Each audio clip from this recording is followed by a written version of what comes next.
Don't worry, folks. I'm still alive. Hi, everybody. Welcome to the pre-show. Everyone thought I was dead because I said I had food poisoning, and like 4 people were like, you can cancel the show.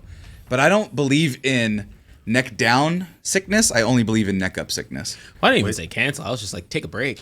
I was like, you can be off. Well, oh, no. The show must go on, and I must continue. But yeah, if I have a sore throat, or ear infection, or like sinus pressure, or even a light headache, I am the biggest wuss. But if I am literally liquiding out of my butt for 5 days in a row, I'm fine. We'll just continue going. So I'm really amazed that we haven't the norm is now 3-person shows and Blackwitz is like, oh, stack crew today. I know, yeah. No, so we did a 2-person show, so we're making up with the extra host. Hi everybody, welcome to the pre-show. It averages out to 3. Yeah. Yeah. Everyone was like, I want to be on the Scene Countdown. I love it so much, everybody said in unison. Oh man, I was gonna look up how long it's been since TJ has been. My estimate is 2 years. Oh, well, I said, hey, he successfully dodged every countdown. Marcos had me in the chat. I said, no, I don't wanna. I go, TJ, come on, the show will be much more fun, and he obliged for some reason. I don't know, but Goliath's in the house. Muddy butt Bat G, don't be disgusting. I'll put it this way: like you had a double hang from me, which Elijah, is number aren't you one. Supposed to be on Rainy right now? Is Elijah in there real quick? What's up? Yeah. Elijah, go have fun or be here. Come hang with us. Make it a full house. You were saying that, TJ. No, I was saying it was like a double whammy because we flipped the schedule, Yeah. which y'all know I can do my best, but usually I've already slated Tuesdays and Thursdays. Right. That's how I'm not handling client stuff. But it was okay. I was like, whatever. Wednesday's fine. Mm-hmm. Then was Sync Countdown over a topic area that I'm like, man, I do a bunch of shit that falls into this. Exactly. category. And we're going to talk I'm not about trying it. to expose myself, so Oh. I want to sit at my ass at home. I want the exposure, baby. But real quick, somebody who hasn't been in the chat in a while, and now I have touchscreen capability over here. I switched monitors. If you were there last time, there was a whole debacle. But Ayers Force 1 not only donated, that's a blue screen, donated 50 bits. Sammy, hope you're feeling better, man, and thanks for convincing me to post those before and after photos. Dude, have you know Chris Ayers from Double Toasted? Yeah. Did you know he lost like 70 pounds or something like that? No. This man is gorgeous, dude. Like, so when I knew him, I think when I first met him, he was like 18 or something. And he was real baby face. Tall dude, maybe like 6'1", 6'2". Baby face dude, right? Big old Coke bottle glasses or whatever. And he's like a cool dude. And now he was hanging with his mom the first time he came, traveling for one of the events or whatever. And he lost a bunch of weight just by running, I think. He was like, yeah, I just started running. I decided I need to make some changes. That motherfucker looks sexy as shit. And I was like, hey, let me see what you look like. And because he had his old photo up, and he just looks like a different dude. Chris, I don't not put you on blast. It's not even blast. You just look fucking great, dude. I'm super proud of you. Your old co-host, Chris Ayers? No, that's Chris Herman. Chris Ayers, it was a fan of Double Toasted, who is a real big supporter of my old show. Yeah, I know Chris Ayers. And he... How are you doing, man? Is really fucking good. And then Elijah's down the street at Corey's. Hang out with your friends. Right? Be present. They're watching basketball. You know how he feels about sports. Oh, that's right. Isn't it a bachelor party? You're supposed to just be ride or die the entire week. Right. Whether it's things you want to do or not. Right. And real quick, Rakeen, it's 15 months in a row on a 13-month streak, or 15 months total, 13-month streak. Welcome. That means 2 months you hated us, to the beginning of the victory lap. You just forsake us for something. Let me Don't see worry. here. Like, I need to finally get that. What is it? That golden plaque of excellence. Hey man, we got an event coming up in like 2 weeks. You can hand out all the plaques you want. I didn't say hand it out. I meant in the background. Who's been here the longest and has been so consistent? What are some names? What are some names that deserve it? Oh, I don't know. Don't think I forgot Rico Hero. Rico Hero's currently winning on the board right now. You can see with 10 gifted subs, Goliath with 4, and Ramen Hibachi with 3 up top. Dino by Daylight is here. Welcome. Medics Maggie's in the house. Maggie made it home safely from our adventures in the Botanical Garden. You were there. I was. You, unfortunately, weren't there, and we missed you greatly. No, you didn't. Yeah, I did. We always miss We always miss you. No, you JJ. don't. Yes, we do. We love you. No, you don't. You're like the favorite of everybody. Not Look, even just JJ, don't be a us. woman. Like, we miss you. No, I want to be a Karen. I don't know. Where's your manager? Yeah, the attention is what makes his hair grow longer. He's just a Super Saiyan the more attention he gets. Well, I can't find Chris Ayers. Point is, he looks phenomenal. Welcome everybody, though, to the show. Everybody's chilling tonight at the Airbnb. We might go out if everyone wants to. I got a fuck ton of work tomorrow because Same. I'm going to New Orleans on Friday, and I'm going to go see Ray's show tomorrow, and I got a bunch of emails to do for work, and Blaskowitz is giving one sub to Colonel Useless. So, go sports team, go Elijah 42003. Tomorrow is 420. Happy Willie Nelson Day. Happy Willie Nelson Day. My apartment sent out a notification and said, "Hey, just a reminder, we're a Smoke Creek community, and it's not going to help this apartment complex." Like, Is your apartment complex a notorious weed den or something? Not Your apartment complex is going to look like the Pope just got elected. It's gonna look like Goldberg after the fireworks go up. I personally think it's a futile attempt because ain't nobody really care like that. No. This is Austin. They don't say demilitarized. They decriminalized it here. So a lot of times if you're smoking a J on the street, cops will be like, well, whatever. It's fine. Knock on your Save me door. some. Literally, like, my buddy got his door knocked on. The cop was just like, "Hey, man, can you just bring it inside?" That's about it. Yeah. I think He's like, at least try. at least try and kind of sort of put it inside. Your neighbor's being annoying. I was Right. like, that's legit. It's like, I don't care. Just wasting my Smoke time. weed, drown people. It's all the same. yeah. We care about those crimes. Another person It's not like I get a bonus for arresting murderers or pot smokers. Like, what the fuck do I care? Savage Mandy, I would not want to risk it with the cops. Me either. I feel like everyone's getting shot nowadays. I'm tired of playing these games with cops. Or drowned. Or drowned. I don't think the cops are drowning people, though. They're the ones denying that it's a serial killer. So Well, yeah, but because that means that they're going to have a panic on the loose. And if you have a panic on the loose, you see what happens when panics Correlation happen. does not mean causation, but I mean, they're the same fucking street every single time. I mean, I've got to believe that. I mean, we're literally living in Jaws right now. It's like, no, the beach is safe. Rainy's safe. It'll be fine. And then Elijah's like, you know what we should do? Go to Rainy Street with a bachelor party. I mean, Nah, that's oil- fine, dude. you gotta- and why don't you rub baby oil on yourself? Make sure you're looking extra good. Right? Walked in the dark, so you're glowing over there. Exactly. Yeah, but like, how awesome a bachelor party would it be if you caught the serial killer? What kind of Scooby-Doo shit do you think is going to happen? With Elijah and his friends. Elijah, our friend, young guy, he's been on the show. He's got his gang. he's got his group of, I believe all of them are African-American gentlemen on a bachelor party. And they're Yeah, going to bro. solve some Who's sort gonna of crime. jump a group of African Americans? A racist serial killer. Most serial killers tend to be Oh, racist. Texas, Marcos. Right. wait, do we know the races of the victims? Most serial killers tend to be racist. They're white. No, they kill within their own race. Not Dahmer.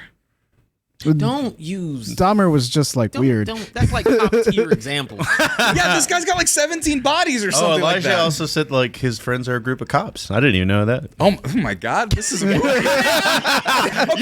Okay. This is happening. Maybe he might solve the case. A crack team from fucking Ohio, wherever the fuck he's from, Kentucky, Indiana justice. He's like, Dun-dun, dun-dun, dun-dun. the Bachelor, like, there's no way I could go to a strip club and enjoy cheeks if the city's not safe. Elijah, I've been hoping Elijah planned out some of this stuff. He was like, dude, where can we shoot guns? Where can we touch the water? And where are the best places to drink? And isn't he going go-karting too at some point? Yeah, he's going. He said, I think that can all be completed on Rainy, to be honest. If he's willing to hunt them. I thought he said no. A group of cops will jump a group of black people. Yeah, so now he's got to fight the cops and the killer, Hey man, the more adversity, the better the story. or they just get murdered. Don't get murdered, Elijah. We value your life, but that just sounds like a bad Guns example. and go-karting, Mario Kart just got real. Why hasn't TJ Austin's Batman solved this crime yet? Come on, TJ. No correlation to homeless just yet. Oh, that's right. They're not killing homeless people. That's your duty. Once they start encroaching on your fucking territory, that shit's got to stop. Man, I do not harm the homeless. I need this narrative to stop. Yeah, did you know that he beats up the homeless, babe? I know I can't switch the camera to you, but she's looking incredulously. I just like that word. I don't know what it means. What, homeless? No. Incredulous. It sounds fun. The point is, be safe out there. Don't get murdered. You guys want to start the show? Yeah, go for it. Let's fucking start this show. Kung Fu TJ! But we're gonna get into it. Take our fucking man cards. I'm tired of all this hyper masculine bullshit. Take our man cards. I don't want them. I got enough to spare. It's fine. Exactly. Wait, you got more than one? I got a lot of them. Oh shit, I only got the one. Well, No. Marco's is gonna be passing them out like hotcakes. But until then, we'll be right back, and we're gonna then start the show. Sit tight.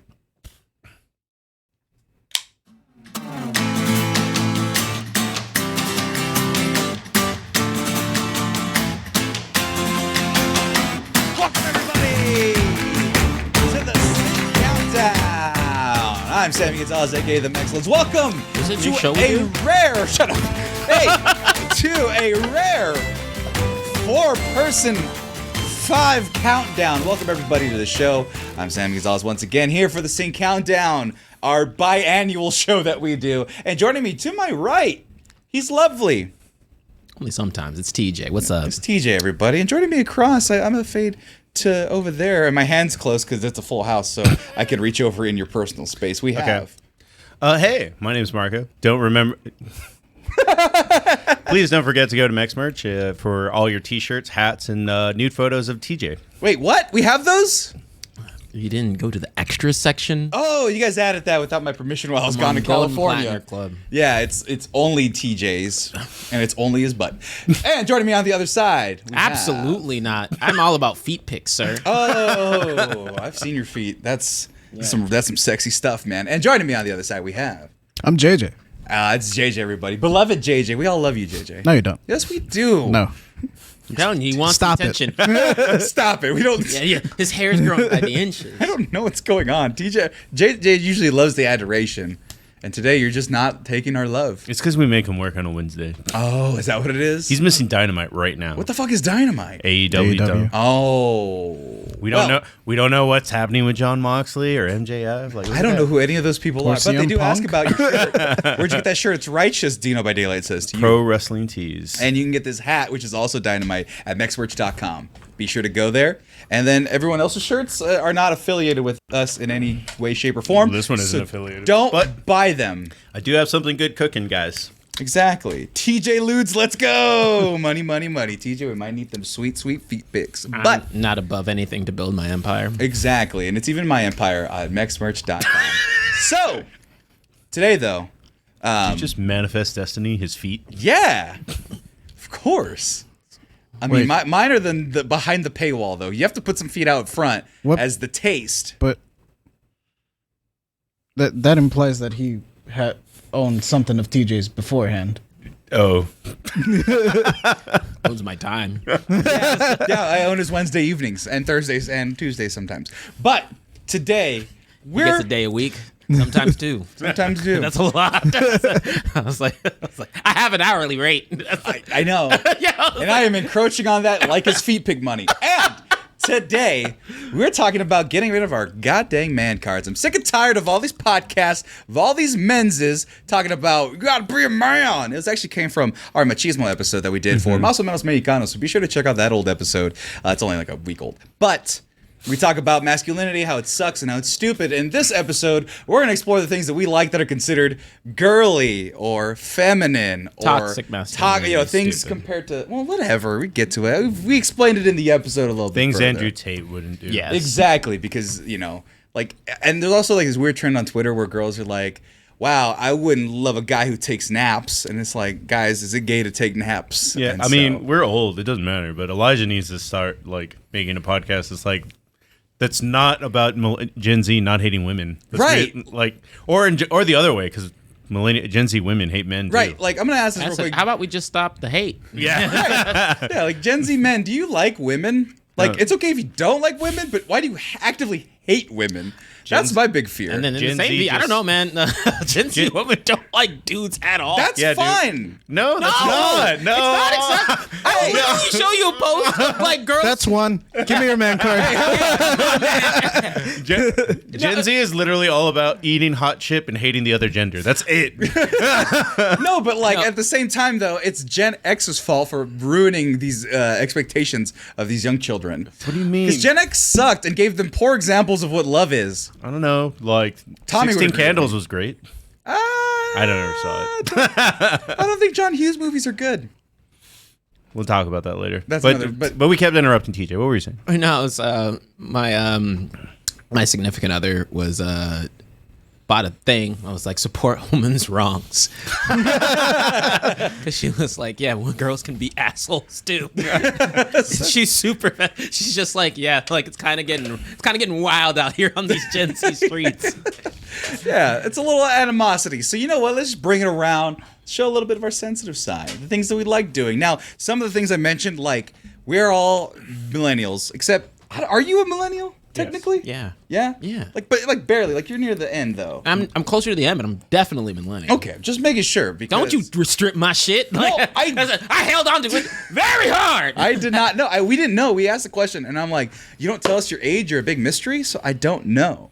So, what we're trying to do essentially is just kind of get past the things that like when we grew up. And Marcus, you brought it up at the beginning of the show. I'm okay to say it. In our day, in our generation, you know, things weren't just feminine or whatever. You described it aptly as, oh, is this thing, and I say in heavy quotes, gay? You know, fanny packs, wearing pink. Yeah. Visors after they were cool. Well, there was a lot of when we were growing up. Kissing the homies goodnight. Kissing the homies goodnight. When we were baby hanging babies. on an extra minute on the hug. You don't dap up and do a little extra hold. Just the little extra, Yeah, nuzzle. like if you're doing a dap up and you just do a pat off, nah, you got to do it like a You got to do it a little ear to ear. and sniff, you know? Right. That's okay. Hold on, sniff. I never did the sniff. It's like a scratch and sniff. Except with your was- beard. There was a lot of strong females when I was growing up, like Yeah. in media, like not Angelica, the other Susie. one. Susie is a strong, like Susie Carmichael. Helga, like there's a lot of strong female, like they're a big part of media was like women can do anything a man can do. Yeah, So, I mean, we're literally watching not Full House, Home Improvement.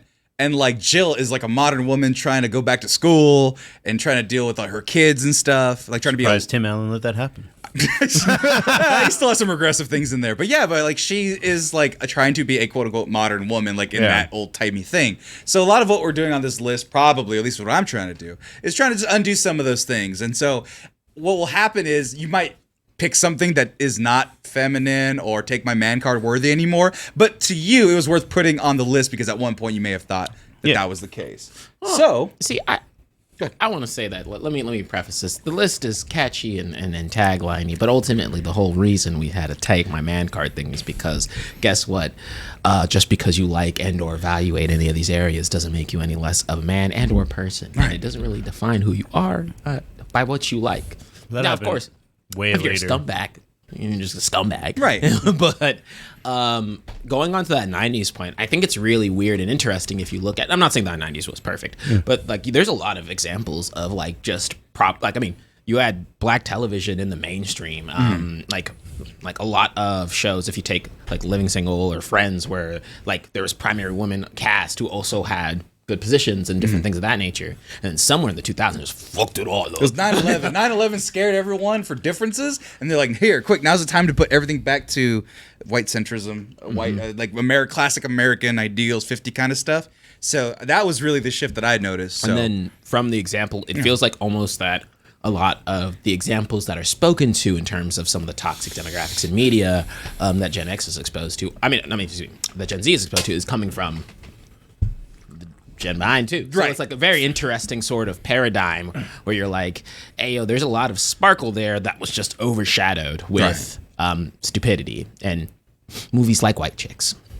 Yeah, kind of like that. So who wants to go first? I usually go first, but who wants to end maybe? It depends which way we want to go. How about we end with TJ because he's never here. Okay. So we can start with JJ or me. You pick. Let's start. Wait, if it ends with JJ, then we'll just do it this way. Yeah. So JJ, you're number 5. What is one of the 5 things that would make someone want to take your man card?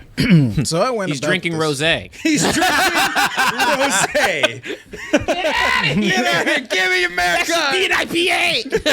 That should be it. And the one person here who loves IPAs is a woman sitting on the couch right now. I love IPA. I did almost buy the Stone Cold Double IPA. just to be a man. But go ahead, JJ. Yeah, so I went about this list a little bit differently. Okay.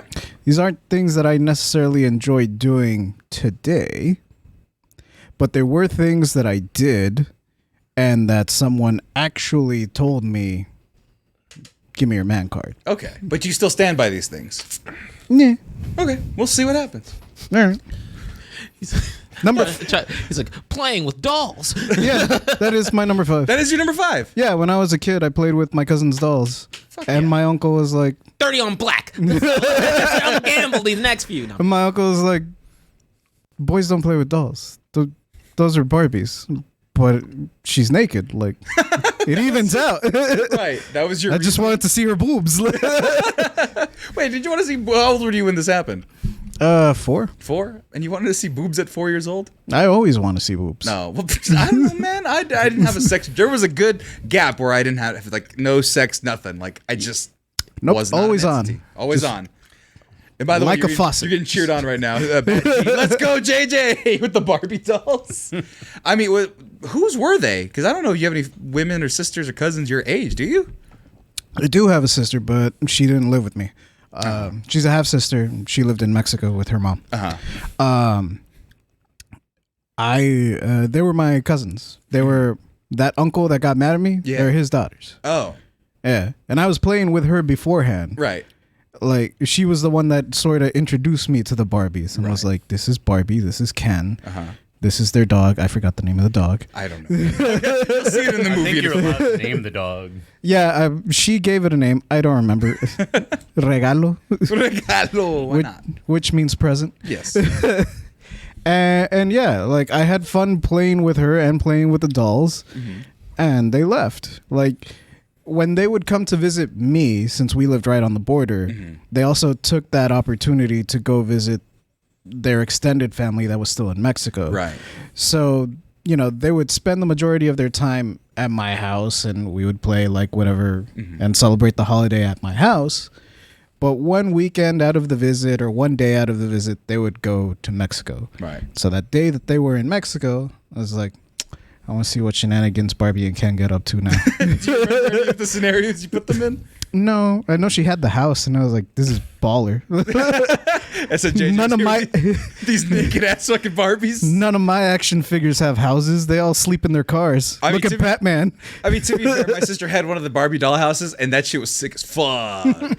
And I can attest to this. I still like miniature things, and I guess a definition of them would be doll houses because I like when things are tiny like that, So I'm with you, JJ. You're number 5. Motherfucking Barbie dolls. Yep. Fuck it. Take your man card. Who gives I'm a a shit? Barbie girl in a Barbie world. See, I never. really I just didn't good. like toys. So I just never. Never had That the- baffles me about you to this day still. Hey, man. I didn't really have toys either. I had sticks. Like okay, dude. I was like an outdoor kid. Like I had a bike. I had like sticks Oh, I still and went wood. outside. Yeah, Yeah. like mud. Yeah, but I have a video burn on games. my back from like wearing a plastic backpack, like those character backpacks that they sell at the dollar store. for finding the perfect stick with And the that perfect sun would handle, hit. though. And then I'm getting my tattoo early. You got a fucking Power Ranger burned into your bag, just peeled off. I don't even know what character. It might have been Sonic, but it's just like a couple of dots now because my back has obviously expanded somewhat since I was Damn. 5. Fucking shredded since you were Yeah. 5. Marcos, what's your number 5? Take your man card. I don't know how to really introduce this one because it's a weird one. I really like twinkly synth pop. Like, Really? So when JJ was mentioning Aqua, like I'm a Barbie girl, yeah, like if it's twinkly and has a lot of synth, like I'm about it. So other than Barbie, So girl, like what- City Pop? Yes, I like City sort of Pop fuck a with lot, City too. Pop. So like First of all, no, time out. No. Now City Pop does not fall in this. City Pop is art. It is. Oh, now we talk about musical choices. I mean, I got music. I hate it when people start to correlate music to what you like because you can't. I mean, literally Barbie girl is an example of it. Like twinkly '80s, like mostly '80s synth pop. So I've been listening to this. You're talking about City Pop.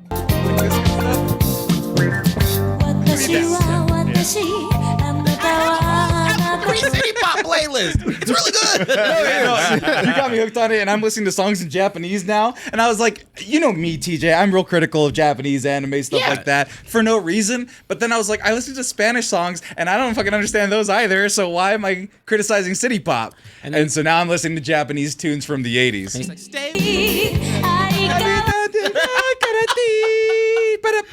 it's catchy. Like it's like because it's like a whole era of funk Right. that just got lost. And you know I love funk. It's fucking awesome. What's a song that you had in mind when you thought of this number 5? Pale Waves, New Year. Pale Waves, New Year. Zeev? Yeah. Is that what the song would be? Let's see. I just don't know what you like. You like different things, and I'm always curious. I'm just gonna skip ahead real quick. Y'all gonna get copyrighted. Lest we get For sure. copyrighted. But no, we don't get copyrighted on the big ones. Just got to cut it down. Yeah. I try to make a good impression, but I failed to give it love uneasy. Do you even want This is to be? antagonistic to all of your heavy metal listening and your hard rock I listening. think you're not like really super aware how like weird my music or how big my music box is. but I think music is so. You know that meme of like Bach shaking hands with Tupac? Yes, I do. That's my iPad. Gotcha. That's my iTunes. Like I tell people my playlist is just a hodgepodge because I love 90s R&B. Yeah, that also yeah. includes a litany of women, female singers who are singing their butts off about things that I don't know about. Right. And Heartbreaking shit. one of my favorite songs. Things called feelings. I never heard of them. Yeah. That was fucking weird. Don't do that shit. But sorry, I was confused. I also like the song "Bang Bang" by Ariana Grande. Yeah, bang, bang. And I love that. That was. Yeah. I was like, that song was made for me, but now it is. Right. So I was like, Oh, yeah.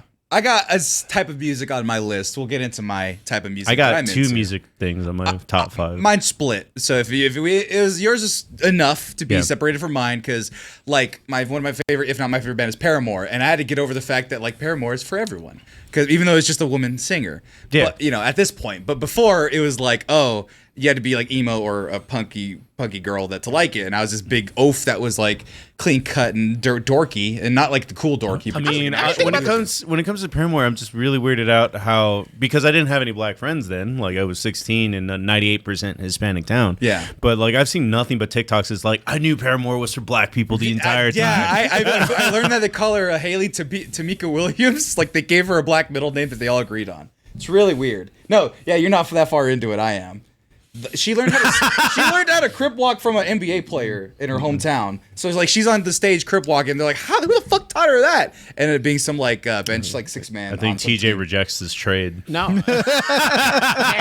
Anyone who Tennessee. She's country. It's that does no. There's black people in Tennessee. But no, I think it's super interesting when it comes to music because I go back to the concept. Homies out there, if you're only listening to dude music because dudes' voices are what make you feel things, well then look into that a little bit further. Yeah, figure it So out. it's like, yeah, in the concept of things, Right. the fact that I'm like, wow, this lady's voice is resonating with me, Right. because I like her vocals. Right. Well, then I think that makes actually give me a man card. Everyone gets a man card for all their girly songs. Exactly. No, actually, what's funny about mine, it's not on my list, but it also applies.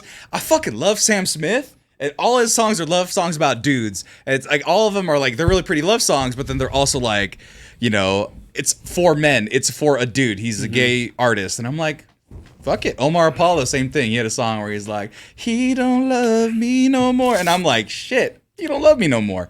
So, you're number 5. Yeah. Poppy, sugary music.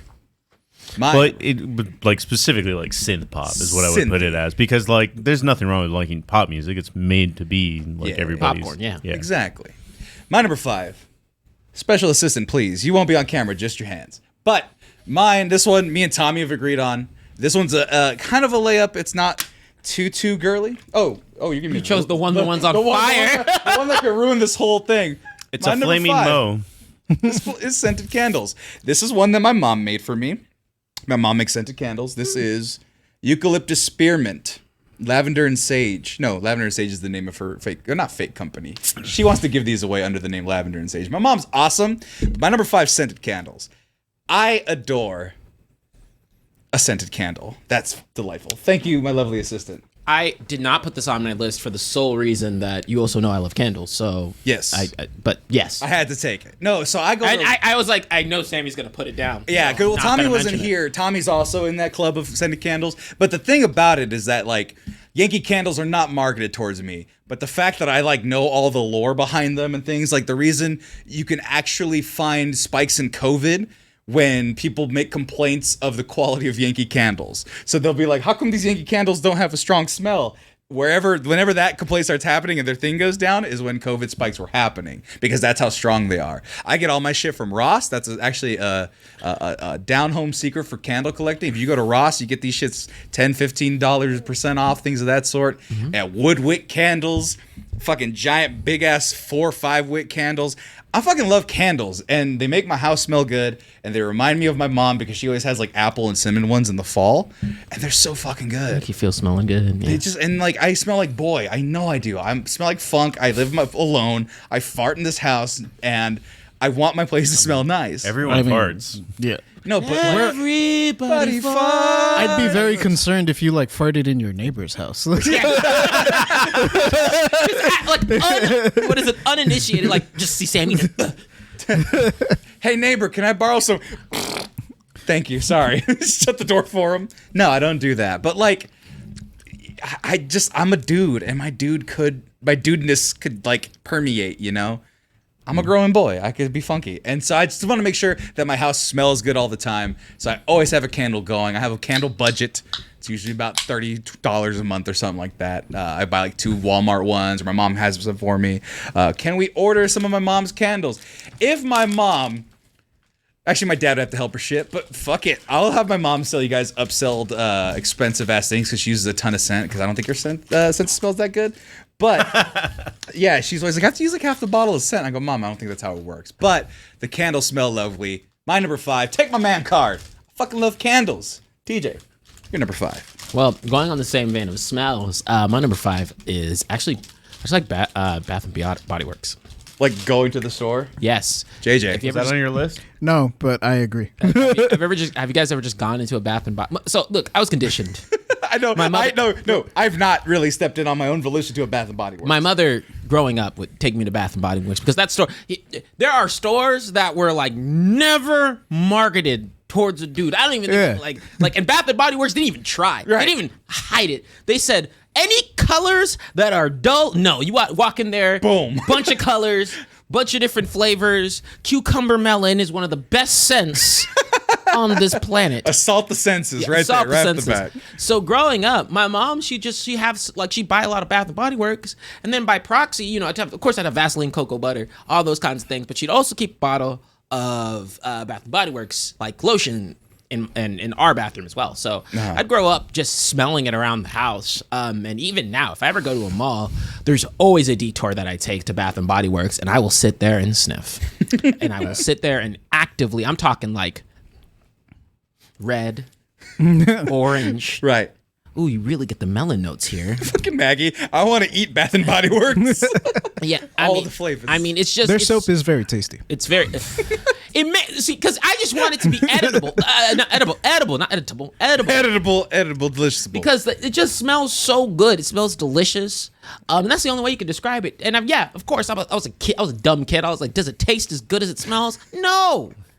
No, it doesn't. Don't lick the lotion. It tastes terrible. That taste will be in your mouth for years. But I love Rico Hero. It's edible once. That's cinnamon flavor getting. Why are you all eating soaps and lotions out there? Because it smells so good. Well, hey, man. In my defense, yes, it does smell so good. But also, I legitimately buy their like body wash and their soap. Yeah, no, that's like, smelling good.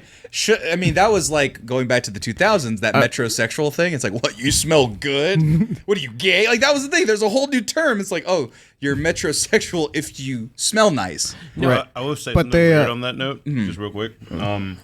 Cologne smelled better after 2008. Yeah. Oh, yeah, they tried more. Like, there was like 4 So when I started working at Kohl's, Yeah, I saw the shift. It's not just oil and musk. No, yeah, it was musk. Like, this one just smells like my dad's bathroom. Like, it's cigars. Like there's a cigar and aftershave. Like, what the fuck? Cigar and mouthwash. No, teakwood mahogany is an elite sense. Thank you. I have some in my bathroom right now, actually. There was a joke in The Simpsons about like also, the first time grandpa's chatter, big time. the cologne the grandpa was using is like, oh, Old Spice, and I don't remember if you've ever seen like the old white. The white Old Spice, like I don't even know how it came out because it was a metal thing at the top. That was fucking awful. Like Really? my grandpa used to wear it. Shit! Yeah, this one right here. Yep. God damn! Oh, there you go. Well, that's Old a new one. Spice. Yep. That's the thing you're talking about, though. I try it.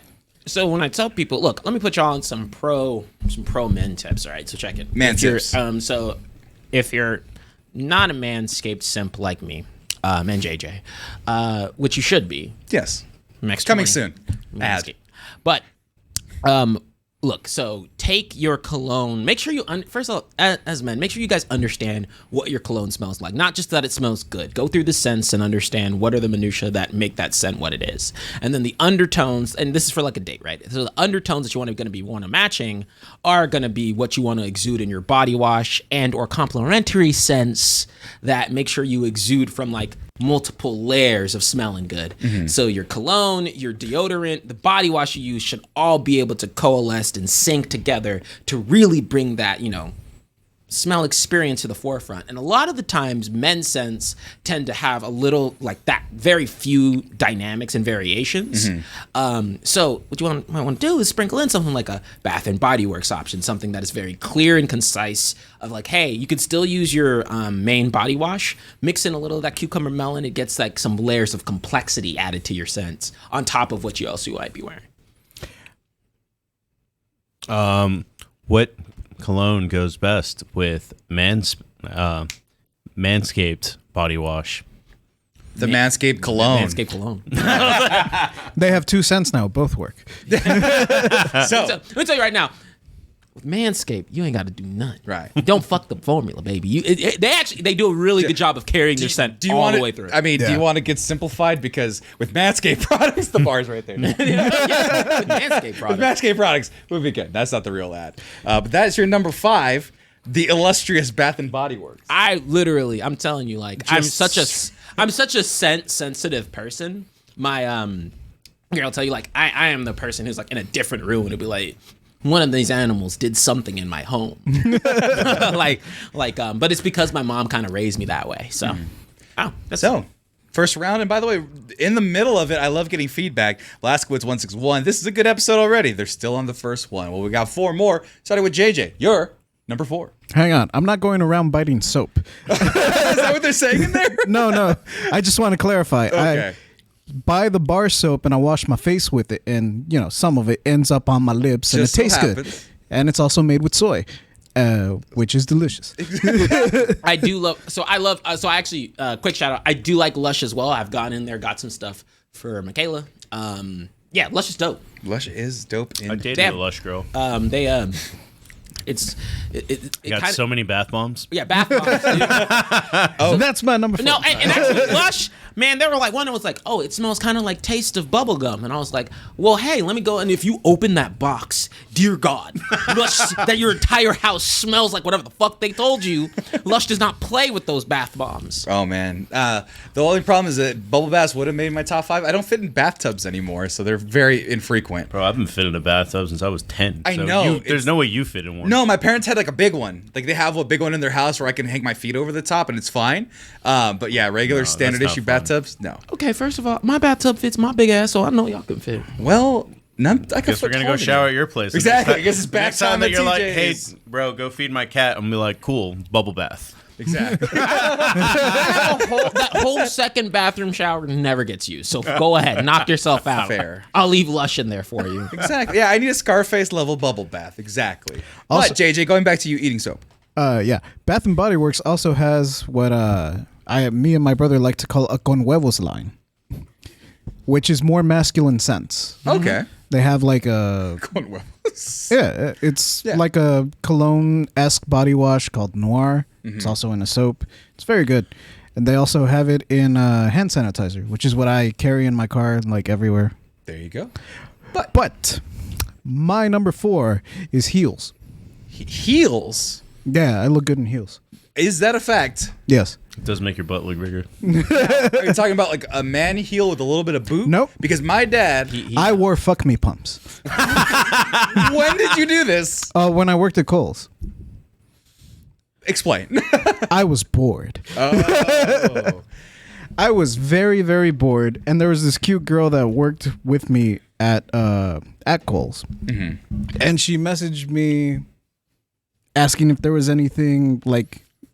Sorry, Shadow goes, what? DJ. JJ is iconic, and this is classic. No, fuck me pumps are the real term for this style of. Yeah, I was kind of worried of of shoe. your search history. No, yeah, I totally were those. No, it's a song by Amy Winehouse. Yeah, so you can. It's a real term, but yeah. Look, sometimes late at night I like to wear fuck me pumps and pretend I'm Donna Summer. What? Don't take his fucking man card. Don't take it. He doesn't give a fuck. No, but this girl who I kind of had a thing for messaged me and was like, "Hey, did anything new come in?" Because I was working shoes that morning. And I was like, "Yeah, this came in, and this was when like camera phones and like smartphones, like the first iPhone, were still kind of new." Right. So I was like, "I have an idea." Right. A stupid, dumb idea. So I took a picture of me wearing the heels. Now, did you have pants on or like shorts, or did you hike up? I hiked up. Oh.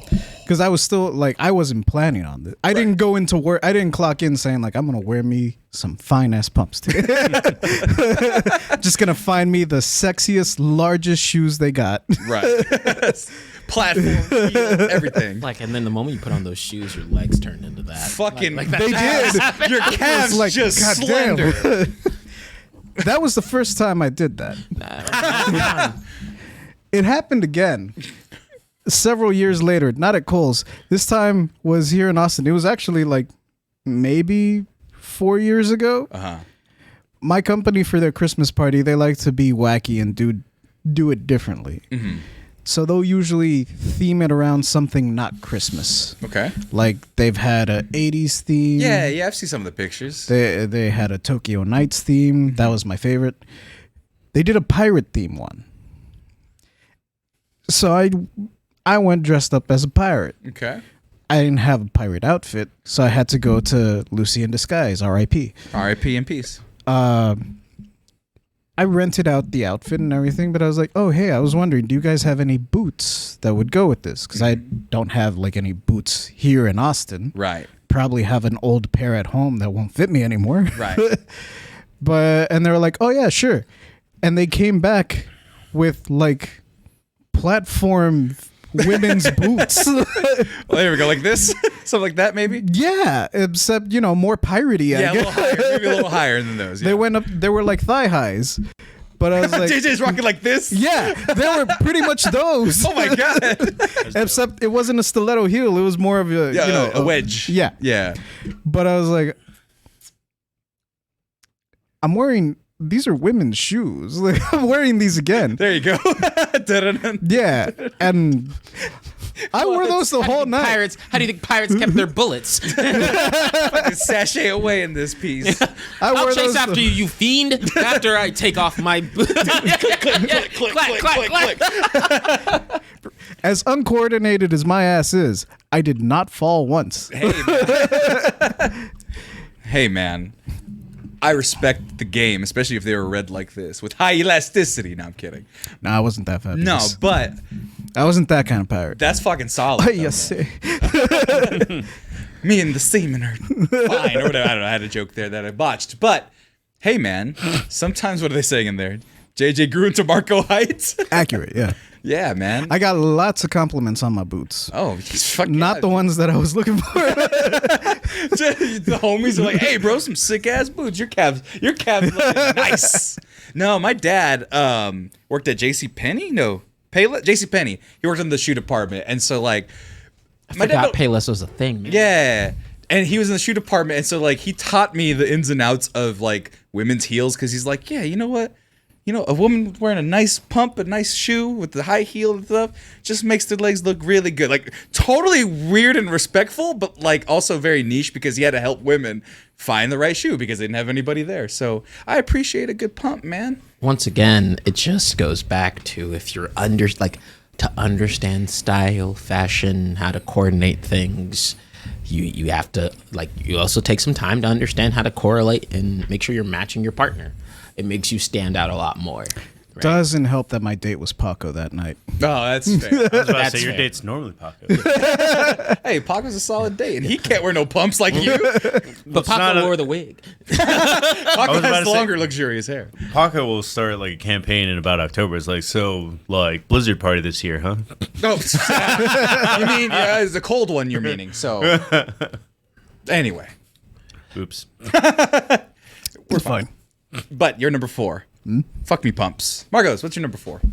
I have a close one on here, but I need to separate two. So I'm just gonna put like, it's very easy for me to cry at movies. Oh, cry at movies. Yeah. So, what's your Y'all are what's better your, than I am, man. what's your cry movie? And by the way, Xtina, say it again. Uchiha. Uchiha. It's anime. I don't know. Is a tier 1 sub? No, Gifted. Oh, Gifted. Yeah. Sir It's a Green of community. Puck, I like that. you've been knighted. Yes. Join our lovely stream. Join the ranks of the Mexcellence. I haven't seen the Notebook since I was in high school, and it didn't make me cry then, just because. I have one that ties back to the Notebook, but we'll get to I made her watch The Notebook because it's crazy. That movie is insane. It's not great. But I didn't say it was great. I said it was insane. No, But what's your cry movie? No, it's not a cry movie. It's not like I put on a specific movie. It's just like it's easier because my life. This is something I've learned through therapy, where it's just like it's easier because my life has been so like a level of hard, where it's just like I need to take care of other people. And movies is just like, oh well, this is fake and no one is here, so Right. I can just let it go. So I mean, I don't have a specific cry movie. It literally happened like Every war movie. no, I don't see war movies. They're too slow. War is so fucking fast, you guys. Well, it's not even that. It's just that like whenever war movies are based on a lot of drama, so it's just like the last one I saw was the one made by the Batman director, where all the boats go. Dunkirk? Dunkirk. Where all the boats go is the Yeah. name of the movie. But even then, it was just kind of like, Dunkirk was kind of boring though. yeah, He's there's right. a lot of waiting, and that's for every war movie. And I know that's really bad, but it's just kind of like I already lived war. I already lived waiting for Inevitable doom. inevitable doom. So I don't need to do it. So I'd rather watch an action. If someone was like, "Hey, bro, watch War Horse or John Wick," I'd be like, "No, give me John Wick. Fuck that." I've never understood War Bros because it like that we're always. I'm like, there's only so much you can talk about this goddamn World War II. Like we get it, we won. I don't know, man. Activision built an empire around it. I mean, I hate to say it, man. That the Nazi violence does work, but because I will say that probably the last time, and there's like 2 or 3 times that I cried. It's just like we were saying in general off air. It's just like last year was kind of a weak year for movies, kind of thing. Mm-hmm. So off the top of the head, the only one that comes to mind is Everything Everywhere All at Once made me cry like 2 times in it. I got a couple in there. Yeah. But that movie, I've started letting myself cry in movies. Most of the time, I'm Yeah. like, I don't need to. But there's like 3 that broke me real bad. Simon Birch was the first one. I don't know that one. That's the one about the little kid, yeah. the one with the dwarfism, and he saves a bus full of drowning children, and he promptly dies, and he also murders his best friend's mom with a baseball. Damn. Yeah, it's pretty fucked up. And then Pursuit of Happiness, I cried in front of my parents. That was the first time I did that with a movie. Pursuit of Happiness is That shit's fucking rough. And then Coco, the opening scene, like they're like, so my grandma was abandoned, and I was like, oh my god, my culture. And yeah, it was fucking waterworks. But I'm trying to think movies I've cried in. I'm not a crier, so it's not like I don't like to cry. I don't hold back on tears. I just don't. But I also think I'm broken in some regards of what like. I will say yes, you are broken in those regards Yeah, for sure. I'm broken in some regard. And how do I put like what actually gets me to be super sad? But movies that made me very close were Manchester by the Sea. If you've not seen that movie, that was tough. I more recently, sometimes I get close in like movies that are like, oh my goodness, I can't believe this is real. Like We've all read the Chainsaw Man manga, right? yeah, and So, all right, I know you have, but I was just like, I was trying to think if there was any moment in anime that made me cry. There wasn't one last year. Actually, man, actually what got me close is a more recent one. It's trending. I had read it before. Oshinoko is, but I'll get into that. don't sneak peek on my list. But nah, I'll save some of the things that have affected me more emotionally. But I am, anime stuff has gotten me before. Ranking of Kings. The first couple episodes of that was tough. That's Bat 3 is right. Clerks 3 got me for sure. Really? Yes. Oh, I heard of some of the things that happened in that movie. Yeah. Can we do a spoiler for that? It's been out for 6 months. All right, we're gonna give you a minute warning, or not, like 10 seconds. 987 for Clerks 3. I'm doing it now. You can go ahead and spoil it. Come back in a minute when we'll be done with it. Now. So the moment is just like, it's always been weird because the weakness in the Clerks movies is those two clerks. Like, they're the worst actors of the entire thing.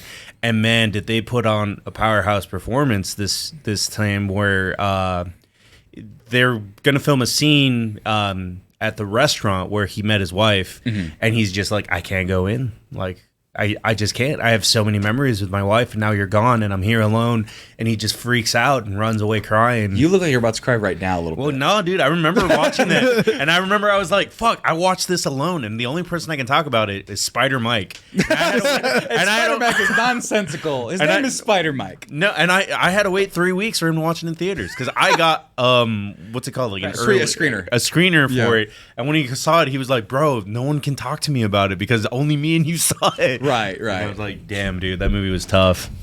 Yeah, damn. I'm looking at Marcos' eyes. I know. He's like, they glossed over. I said, he's like, he missed his wife. But you know what? Yeah. It's your number 4. Crying is a thing. No idea that it would hit that hard. Episode 1 of Last of Us, people were saying in there. So, Sammy, I will go ahead and say that your next one is also one that is not on my list, but would be on my list if I didn't know you better. Right. And my number 4 is the simple fact that I grew up in a family filled with these motherfuckers. And I say motherfuckers respectfully because they are my siblings.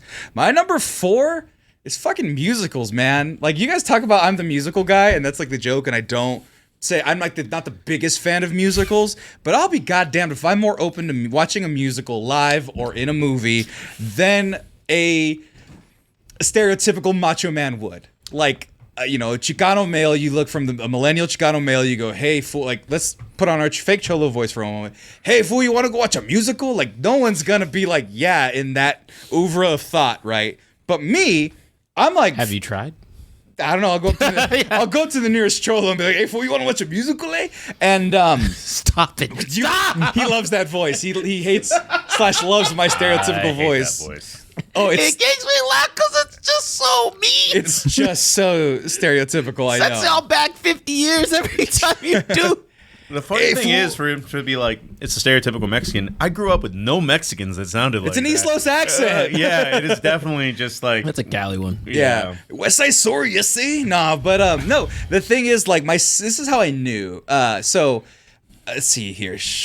There we go. Had to spell it right. I was like, I'm not the biggest musical fan of all time. Whatever. I don't know the history. I don't know any of that stuff. I didn't watch a lot of the big ones, like Singing in the Rain, stuff like that.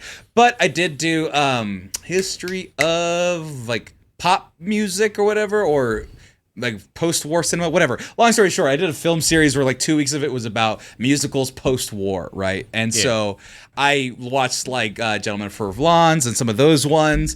My siblings did plays growing up in high school, and then my sister is active in the community, like funding her public arts and whatnot. And so she'll have like, oh, we got the musical performance for The Grinch, or we got the musical performance for The Nutcracker, and your niece is in it. So I'm watching the fucking Nutcracker around Easter, and I'm like absorbing it, appreciating it fully, and I really enjoy myself. I'm not like, fucking musicals. But the thing that made me realize I was kind of a cut above the rest, and I really do enjoy it, is a new show that came out a couple years ago. It's called Schmigadoon, and it's with Keegan-Michael Key. I forget the main lady. She was on Saturday Night Live, but both of them, well, one of them is the lady right here. I forget her name. That's the picture you need to show me, because the first one looked like Midsummer, and I was like, I would not watch that for different reasons. Well, the idea is that these two are transformed into from the real world. Their marriage is on the rocks a little bit. They get transformed to this magical musical world called Schmigadoon. And she's super into musical, knows all the tropes and stuff, and it lives in a world of tropes. And he's just the dude that's like, oh, you make me watch these movies and these shows, and I get the things, but I don't really appreciate it. And by the end of it, he has to participate in the musical and for him to escape, right?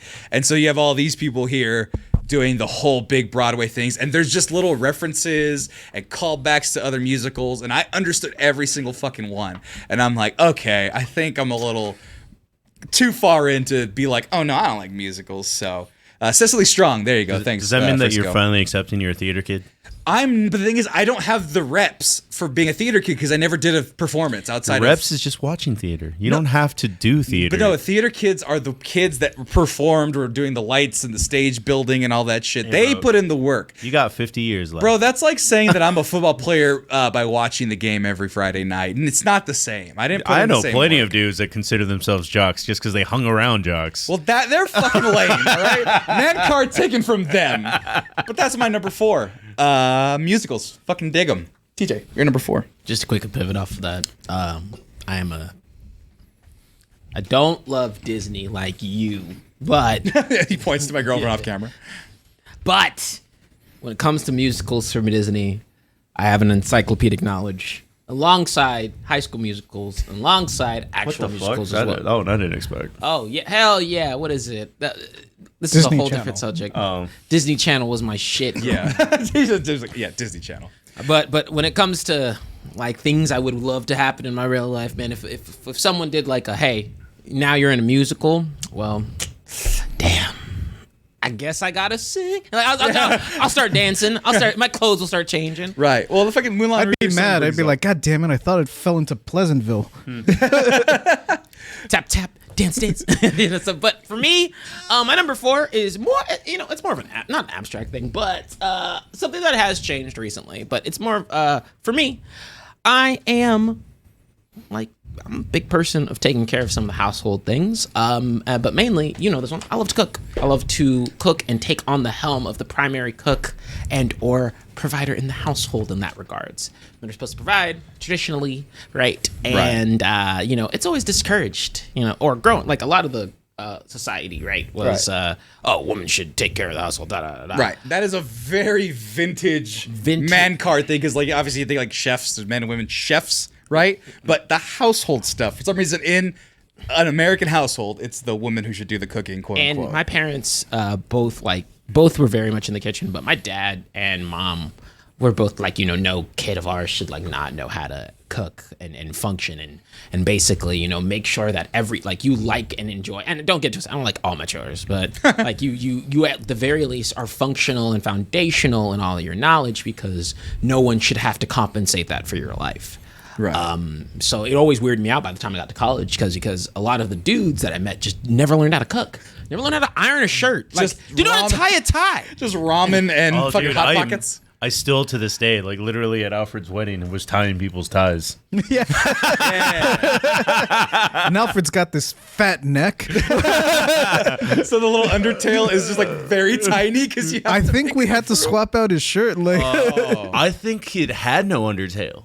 Like at a certain yes. point, I just like fandangled the knot, so it was so little. Yeah. like there was just bow tied, like, baby. Yeah, because there was just a certain point where it was just kind of like, if it doesn't tuck into the sleeve or whatever it's called, like it's just like, dude, it's just gonna be easier with your bulldog neck. Just tie a knot around his neck. And that's what I tried to tell people. It's like, for me, I was very blessed up because I love the art form, the kind of being able to cook and make people happy in a household, right? Because to me, it's like, I mean, my girl will tell you, like, she's, like, it's pretty 50-50 split now, but when we started dating, like, our kitchen was not her comfort zone. And I was the one who was like, yeah, like, this is how you start to think through things. This is how you move around the kitchen. And I'm so thankful for my parents really establishing sort of these foundations because, no, like, you should never feel comfortable not being able to do foundational things in the household.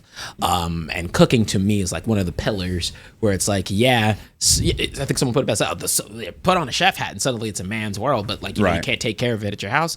No, take care of the house. Like, spend some time teaching, like had a lot of memories bonding with my dad over like being able to cut like onions and be a sous for him, and I've worked in a kitchen before, and that so I picked those areas up there. Right. But you know, it's kind of this whole thing where I've never found it acceptable that, you know, dudes kind of laugh off, be like, oh yeah, I just know how to piece together ramen. No, right. Fucking, it's not that hard. Right. It's Stop just, embarrassing yourself. and then don't leave it on anybody because you want to know what, you know, like when you have a family and you're establishing those things, it'll be an amazing. I don't know. I don't have kids yet, but I'm hoping it should be an amazing feeling to be like, cool. Ladies got to work a little bit late. Well, my family gets a cool bomb ass meal because I know how to put things together. Right. Now, granted, you know, I still have like, and it's because cooking kind of gets split up from grilling, which is man. Right. Yeah. All that, like, For some reason, outside cooking is manly, but inside cooking, not manly. no, not manly, but man, I'll tell you what. When it comes to if you want me to grill something, I can throw down. If you want me to stovetop something, I can go down, and I bake just as much. So you got to put the full gambit on. But yeah, number 4 is just like, oh, and then I'm also the type who I get up at like 4 a.m. Thinks my mom beat it into my head. Get up at like 4 a.m. Well, I don't usually sleep, so I'm up at 4 a.m. But fair. And I clean like my bathrooms, like I'm anal about just the hygiene that goes there, and I like to clean and scrub and get the fabuloso mix, and I just be doing whatever I can to make sure that my house feels comfortable, because ultimately I have to contribute to the home. Right. Now, Weird question. what's up? The amount of money that you make, like, why don't you just pay someone to clean your house? Because I don't like having people in my home more than I need to. That's fair. And what I mean by that is, if I don't know you like that, the world is crazy out there. Right. I can pay for it, but that doesn't mean I want to. Right. But number 2, it just, you know, I think I never want to lose touch with some of those functional foundations. I think that's an easy way to get big-headed and kind of disconnect yourself from some of your roots. I want to have those translations of, hey, like, you know, I work, like, even though I've kind of progressed myself, I'm still just as much attached to some of these daily things that I want to, right, that I have to do. Yeah, Marcos. No, I mean, it's just one of those things where it's just like, I will pay for moving. Yeah, moving. Yeah, I hate cleaning toilets, and this was and they haven't made a robot that'll do that. Right. Right. Like, I'll buy a Roomba. Roombas don't I love vacuum as sweeping well. and mopping. That one's easy. I love doing laundry. I've always never understood why people Laundry, I'm fine with. Dishes, I'm fine with. I don't like sweeping and mopping. I don't like cleaning like the bathtub shower wall because I can't like get in the nitty gritty bits. I'm too big to fit in the tub, as I mentioned before. So it's hard for me to like angle myself to get the real grit and in the crevices. Normally I shower at the gym, so I'm pretty lucky there. I do bathrooms in particular because it is, you know, one of the more violently abused rooms in the home for various different reasons. Okay. And I'm so anal about things that I'm like, They wouldn't do it right. No, dirty bathrooms. I refuse to use restrooms. Like I can't do it. He uses mine. That took a while. Hey, it's not terrible. Relax. Thank you. But not terrible, I'll take. But if I have to sit on a toilet, no. It's the same way of how I treat dishes. I don't. So if you see specks, if I see shit on your dishes, I'm immediately turned off. Like I will leave a home. Like I can't do it. My mom just like made me so paranoid about these things, where she would be like, I looked at the dishes that were in the sink that wasn't clean because you're eating crust. Like you're eating old shit. That's gross. Don't eat old shit. Gross, dog. And so, but the other stuff is like, you know, I'm not a fan of laundry doing. I just when you work out and like, especially now that I've been like the last month or so, been like way back on the gym. I was like, man, fucking shit, I got to do this all the time. Right. Like fucking. You're wearing 3 outfits a day at that point, really. Yeah. Pretty Literally. much, yeah. The folding gets annoying, but like, if you're exercising a lot and shit, then you're kind of doing laundry in batches. It's like this one's all underwear and socks. Like the next one's all shirts. The next one's all pants. So it's easier that way. Yeah. It does break it up instead of me being like, oh shit, I haven't done laundry in a year. Yeah. The other part that I don't, and then going like through some of the basic ones, I don't mind vacuuming. It just takes forever, and I don't like sweeping that much. But that's only because there are reasons I don't like dealing with floors. Yeah, it's because like I have pets, and I can clean it the one day, sure, but by like 30 minutes, it's back. Oh, it's yeah. a carpet again. Oh yeah, it's like no, I have some of your guys' stray hairs randomly around my house, and you guys aren't here that much. So anyway, But sorry, I was on a spiel. number 4, Cooking primarily. cooking and cleaning. Cook and clean. JJ, we're on to number 3s. You're number Chris. 3 And let me re-up my estrogen here. with the powered up with rosé. Isn't that like a Sex in the City plot? It's like it's all about being fueled by rosé. Cosmos. Cosmos. They drink Cosmos. I apologize. I probably would have made a Cosmo, but I don't think you'd had vodka or cranberry juice. We're working on it. Be sure to donate to them excellence. I think we have vodka actually.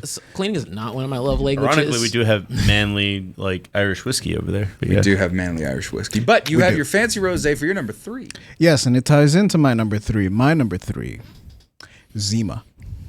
Zima. I'm that old. Where do you fucking find? Oh, never mind. It came back like it comes back seasonally sometimes. You know, It comes back every once in a while. I yeah. heard you can find that at what is it? Archaeological sites. It's like Roman vases, Zima right next to it. JJ has one of those hats. I'm gonna find some more Zima. It's like that one episode of Kids Next Door with the fourth flavor. The fuck is the 4th flavor? So it's the 4th flavor of ice cream. There's chocolate, strawberry, and vanilla. The There's primary. a mythical 4th flavor that the kids have to find. And There it it's is. just an Indiana Jones parody, like the entire episode. There's the 4th flavor. But Zima's on were back in the day when they did exist, seen as I don't even know what they are. It's the Heineken's before Heineken's. Even I'd say Heineken's don't really exist anymore. really. I would say it's Smirnoff before. It is Smirnoff before Smirnoff. Smirnoff. That's what I was thinking of. Wrong German word. And it also Russian. Wrong European. And yeah, when Zimas became a thing, I also was like into Zimas.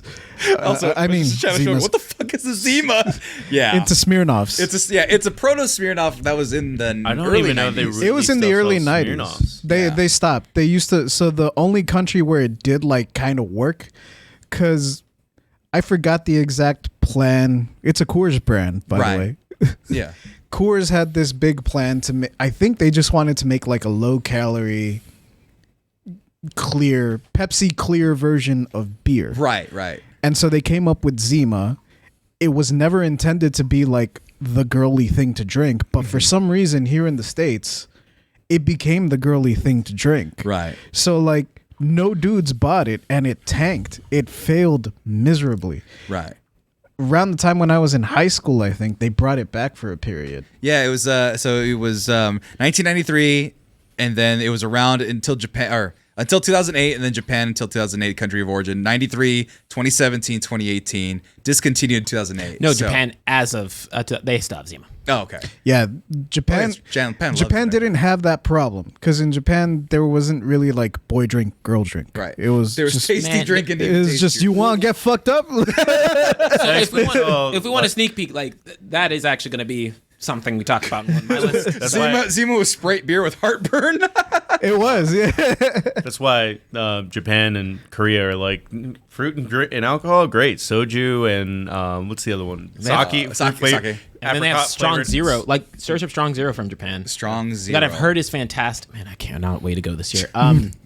I heard it's fantastic and will fuck you up, but it looks. Oh my delicious. god, that looks terrifying. It looks like Four Loko. I want it. Yeah, that's the first thing I thought too. No, it looks like a lovely fruit soda that I want, baby. Oh my god. But Zima's, I know. So the reason why was because it's like a summer 5 ago. This seems like this point. Zima's came back. It was 2018, I believe, where they had them in the stores. They were at Johnny Neal's house, if you remember.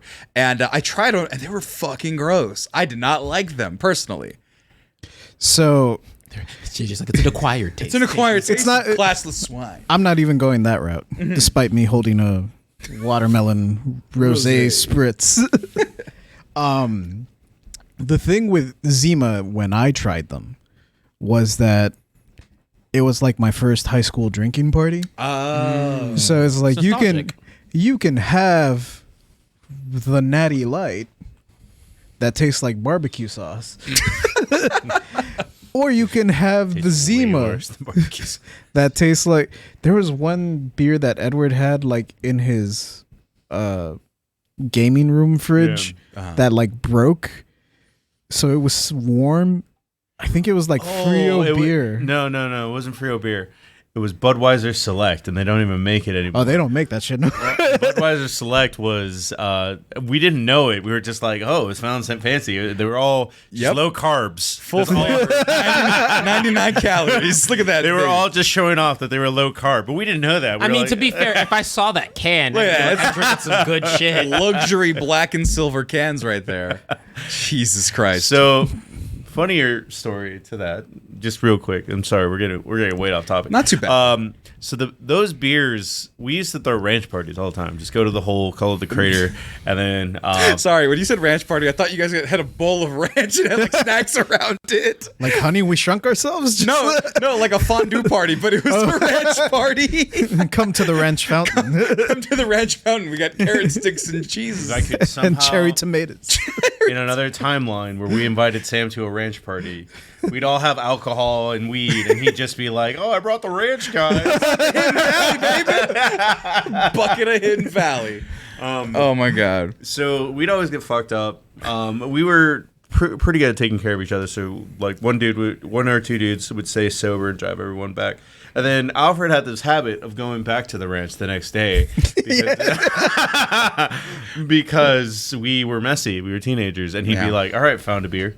Oh my God. Found a beer.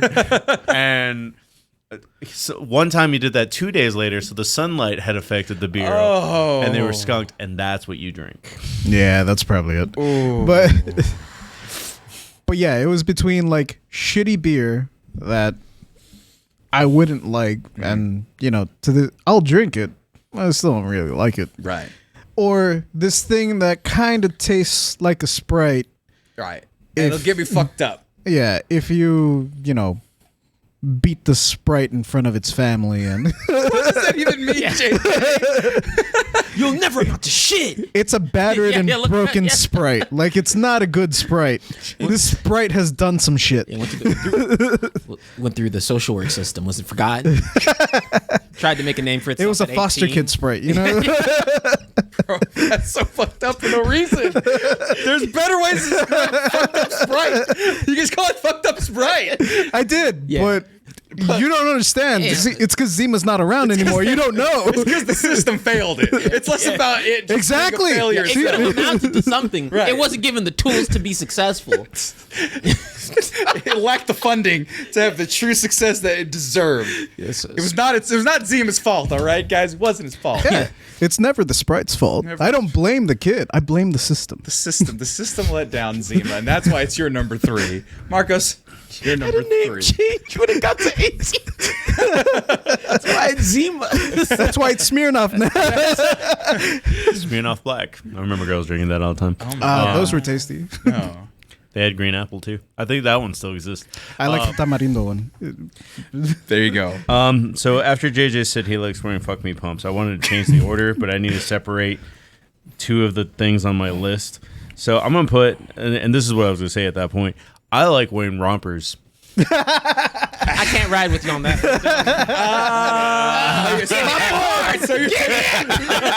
My boy got a romper. I'm being toxic. Dude, rompers are the most comfortable shits in the entire world. So that's a new addition to I'm the with man sphere. I'll rock a romper. Because the man romper. Look it. The man romper was what, 2019? I don't even fucking know, man. I got into it so I dressed up as King Henry for There's Marco. yeah, So much fuck boy energy. and I'm here for it. You want those hams out. Well, somebody brought up earlier in the chat, it was like, take my man card for wearing 80s shorts or whatever. And I'm like, you mean Oh, yeah, I like do the every boat leg day at shorts. the gym? The fucking 5-inch inseam. That's my dad's fucking short. The 70s basketball shorts. I have. I'm used to it. I can't pull them off quite yet, but My there's poor Marcos African right ancestors can't let me. I'd try and put one on. They'd be like, Bro, TJ, with your butt, you look amazing in that's a man why I romper. can't. No. I'm not trying to get hit on any more than I do. The fucking back part would just be loose as shit. It'd just be tight up front, tight in the bottom, and there's fucking a whole triangle of fucking cloth. And then be like, hey, So I said, damn, go back to that picture. There you go. Look at that man's hams. Marcos wants the deepest of V's and the hams I out. don't unzip it that far out. Yeah, he does. Yeah, you kind of want. You're working well, on he's it. like, Look at TJ. There's a respectable brother wearing. it's not even that I think it looks bad. It's just, I don't even know if I'm at that level of confidence. Come on, TJ, get the pink one. No, I mean, I have outfits that are akin to that. They're just not rompers. Emo would do it. Emo's a friend of ours. He is shredded to the T. Look at there. It gets you the fucking 90s I'll cup. tell you what, when I'm through, I post summer shred, I'll throw on a romper. Yes. There you go. I'll have one in the back of my closet for some summer fits. Right. I'll work by the end of summer if I can fit into whatever romper For your you guys birthday buy. party in July. Fuck no. The boys on a boat and rompers. Fucking A, dog. The only thing, Two have been in rompers. Actually, hey, no tan lines. Just fucking he's not wrong. just meaty legs everywhere, and just bros. Not even the girls showing up. Just dude legs. Be like, who came for beef? That prime cut. Yeah, The only downside. yeah, we're talking 97.3. talking wagyu steaks. Emmy Award winning beef. See, And I ain't talking With Steven no Netflix. Yeun. Yeah. All this happy energy. And Amy You have it the entire time you wear a romper. I'm telling you. Yeah. Once you get it once. TJ, we can't let the white men have that type of joy to themselves. Look at them. They look like they're having so much fun. The men of color need to accept this as well. See, look at Serenity got it. Came for the beef, stay for the cakes. There you go. Literally. Well, you know what? Well, Yeah, I saw that too. Turn that 90s cup into a big gulp. now, Duncan Henry does have a point. I was going to bring that up. Shitting in these. Nah. You got to unravel, man. It's a lot of unraveling. Yeah, to but do. girls have to do that like forever in most of their outfits. but girls' bathrooms are hopefully better. I've cleaned both. We've cleaned both. I You know have. that's not true. I know. I'm trying to. set But that's the why stigma. men's bathrooms have that laundry hole. The laundry hole. Yeah. What else are you using it for? I don't know what you're talking about. Oh man, you've never That- seen the holes in the bathroom. The hole. He's not gone to the fun. The hole on the wall. I thought that's where your dick went. What? Oh, no. It's a laundry hole, sir. He's the laundry hole all wrong. Oh, no. No, you're not wrong. Cause man, girls are gross. But that was, that when you learn and you just move past it, clean a girl's bathroom. You'd be like, yeah. Oh, no, yeah. Girls are gross. Girls go, or live with one and have them have all their shit over your house. Never understood at this point. Like I don't know if that's who taught them to like. And if you audio listeners, he rubbed his hair and put it on the shower wall. Why don't look at her. She doesn't do that. It's to not clog the drain. Not clog the drain. No, but also like I'm like, okay, time out. I get it. You have a lot of product, But you there's also a lot remove it of places afterwards. for the product to go. It doesn't have to be on my counters. Also, how come your makeup be staying in my? I keep my bag. So this is all, yeah. Okay, guys, we're overcorrecting now. Take away man cars. Now we're complaining about women. Oh, let's bring it back now. No, I'm gonna complain about this because I like to clean bathrooms. That's right. Going back to yours. No, what's funny about my bathroom, right? You guys have been to my bathroom. So I have one sink, but I have one small side and then one massive side of just counter space. And the other side I don't really use. And I knew that my girlfriend was coming, so I was like, let me clean all of this right now. Just mousses and shampoos and face things. And I'm like, that's what it's there for. Just that's her side. Gotta keep it real. I have a whole second bathroom. Are you trying to exile yourself or her? Her, like, I was like, you gotta go ahead. That second bathroom's all yours. She loves it.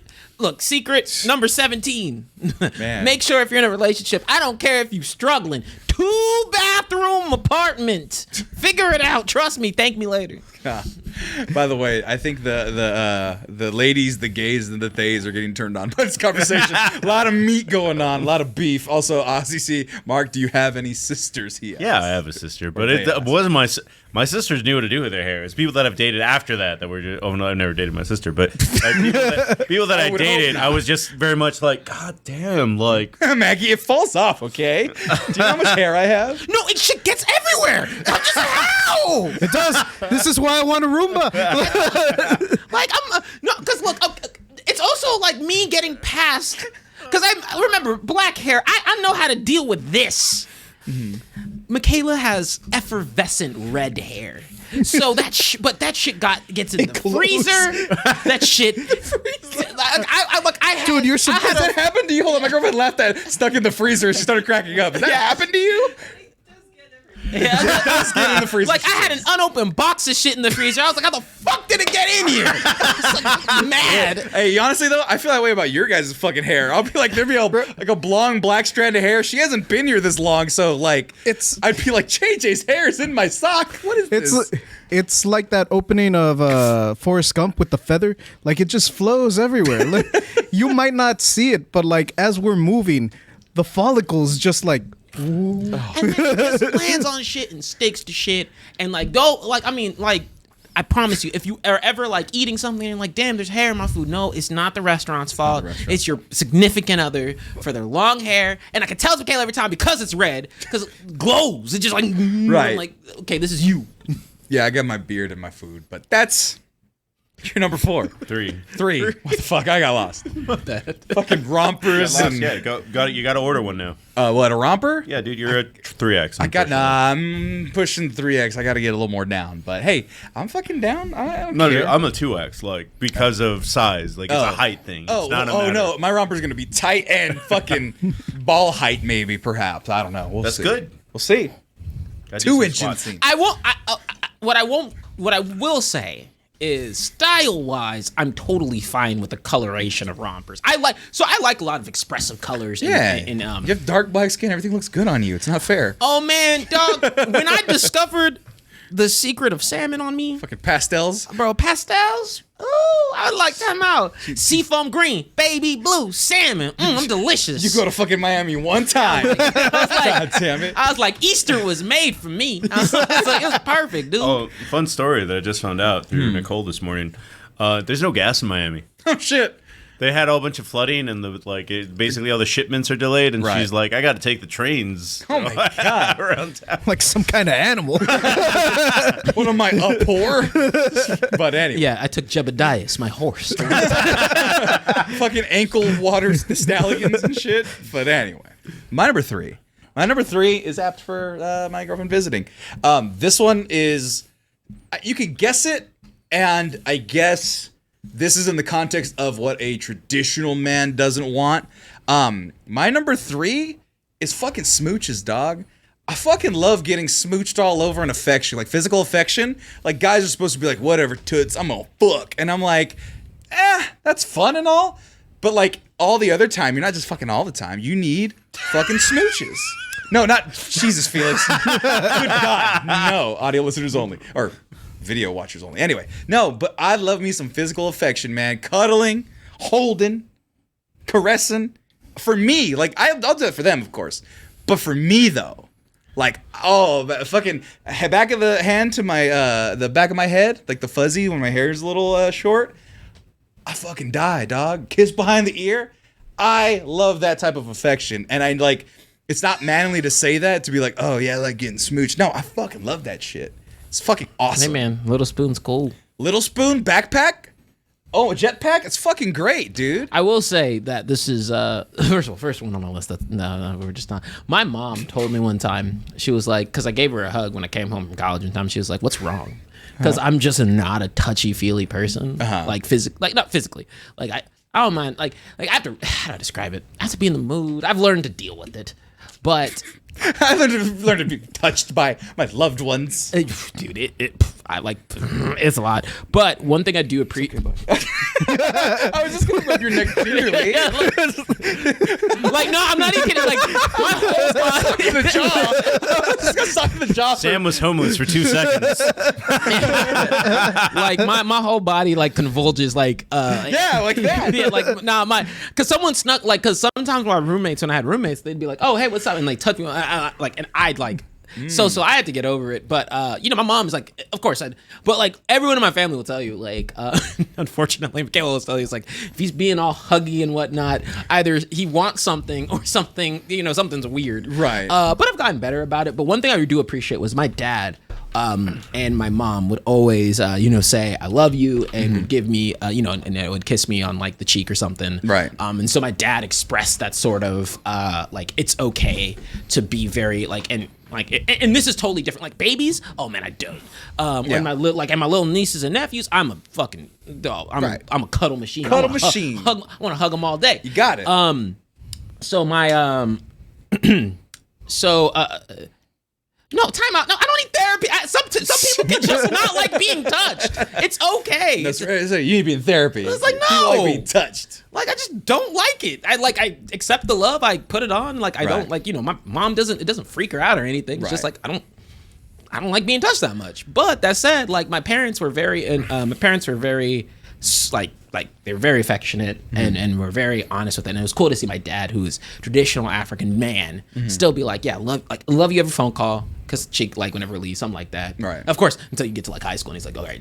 Yeah. You grown. Well, that's the thing, right? Like at a certain point, a lot of boys just don't get that same type of hugging, physical affection, hugs, things like that from the boys.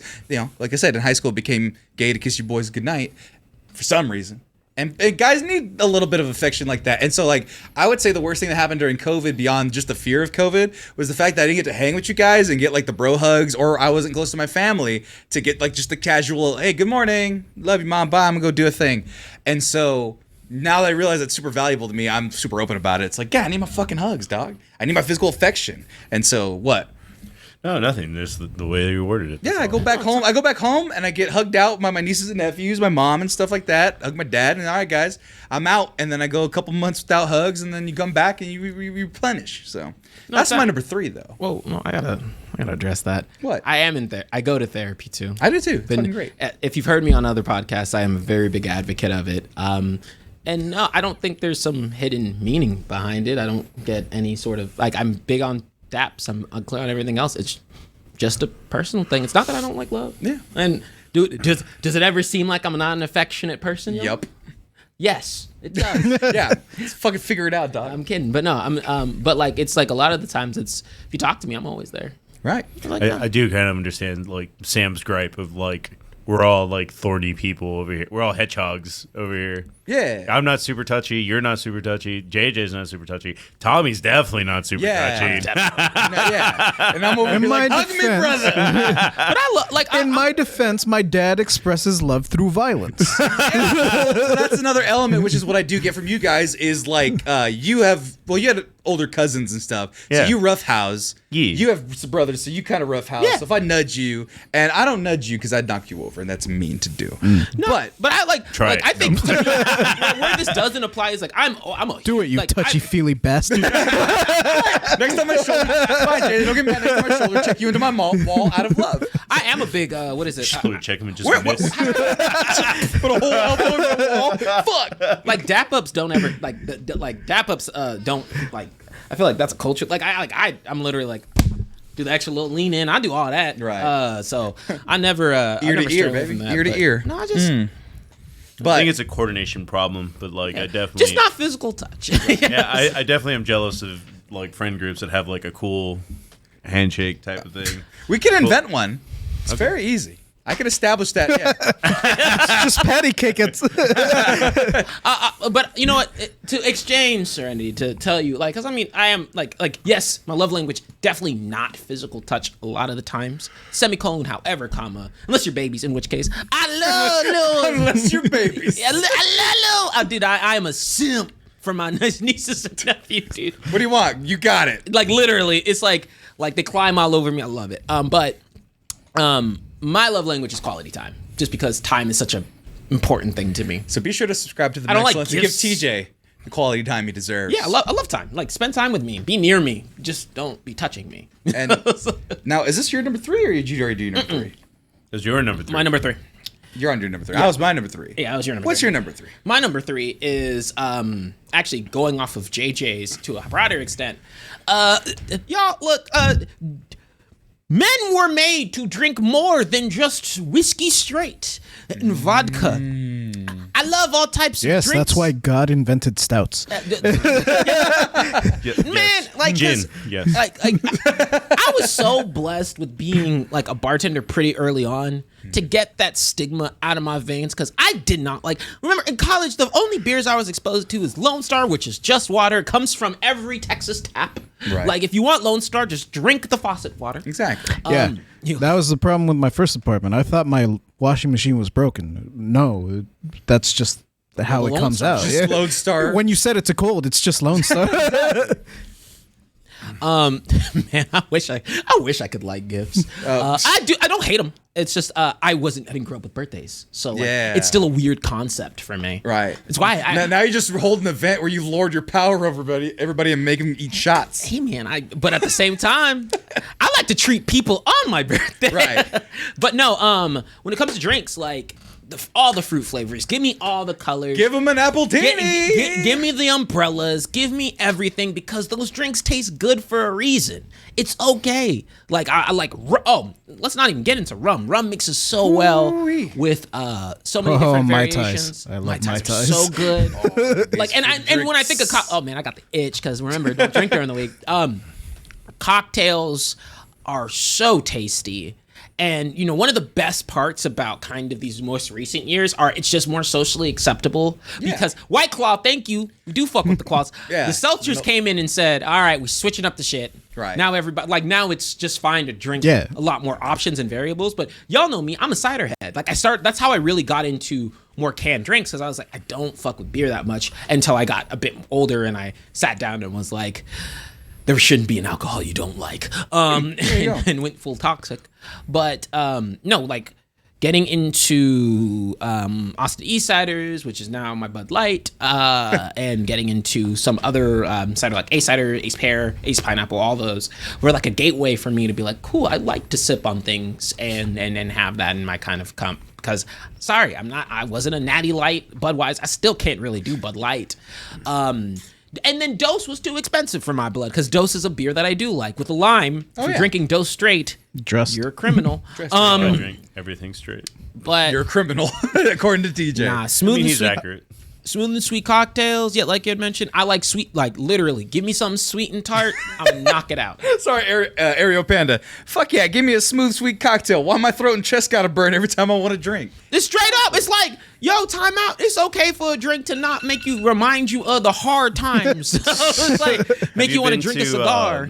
The Tiki Cocktail Bar yet? Actually, I haven't. I have. We actually went. It was delightful. The brunch you took us to, they had pretty good flavor cocktails where you couldn't taste the liquor. Yeah. That one with all the fucking moose heads and shit.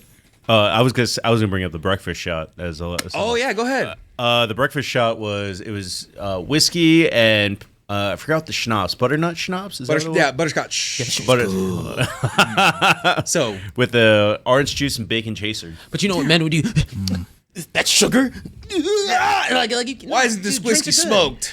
You had me at bacon. Oh yeah, bacon JJ, chaser. It was Bacon bacon chaser. chaser, dude. It was. It felt like a meal. Exactly. But the no, fruity drinks, man. yeah, fruity drinks. Most important shot of the day. Now, what I will say is, I will caveat that those who drink savory drinks like Bloody Marys are supervillains, and you disgust me. Yeah. So yes, let me make it sure it's clear. If you know me, you know this. It's the one thing I don't get with y'all. Hispanic culture. Making spicy. Why breakfast- y'all making all these fruits so spicy? Spicy breakfast beverages. I just want my fruit to taste tangy and sweet. Does that mean you don't even like when chile on a normal fruit? Like I thought that would be up your realm. Nah, tahine on my mangoes ruins my mangoes. I want tahine separate with my mango. Oh, no, JJ no, was about to slap the shit. You're about to start wrong. a race war in this shit. No, I like spicy sweet sometimes in cocktails, but straight up savory. But also, I was traumatically exposed because my dad one time, like, he knows I loved candy. I feel like that's a thread. I was traumatically exposed, Yeah. then reason why you are. Yeah, I was traumatically exposed to Hispanic candy because my dad one time, knowing that his child had a sweet tooth, was like, "Hey son, got you a treat. Close Here's your this eyes." watermelon lollipop. That's exactly what it was. That's exactly what it was. And I choked. I said, "No, this is not sweet." Why is it brown and red? Why are the spicy chunks?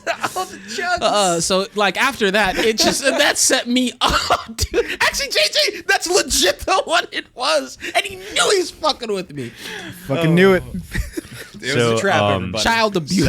Sour isn't a I flavor. was so backwards. Sour isn't a flavor in Afghanistan. Like nothing they eat is sour. Everything they eat is very like homey for the most part. Like if you've ever had Middle Eastern food.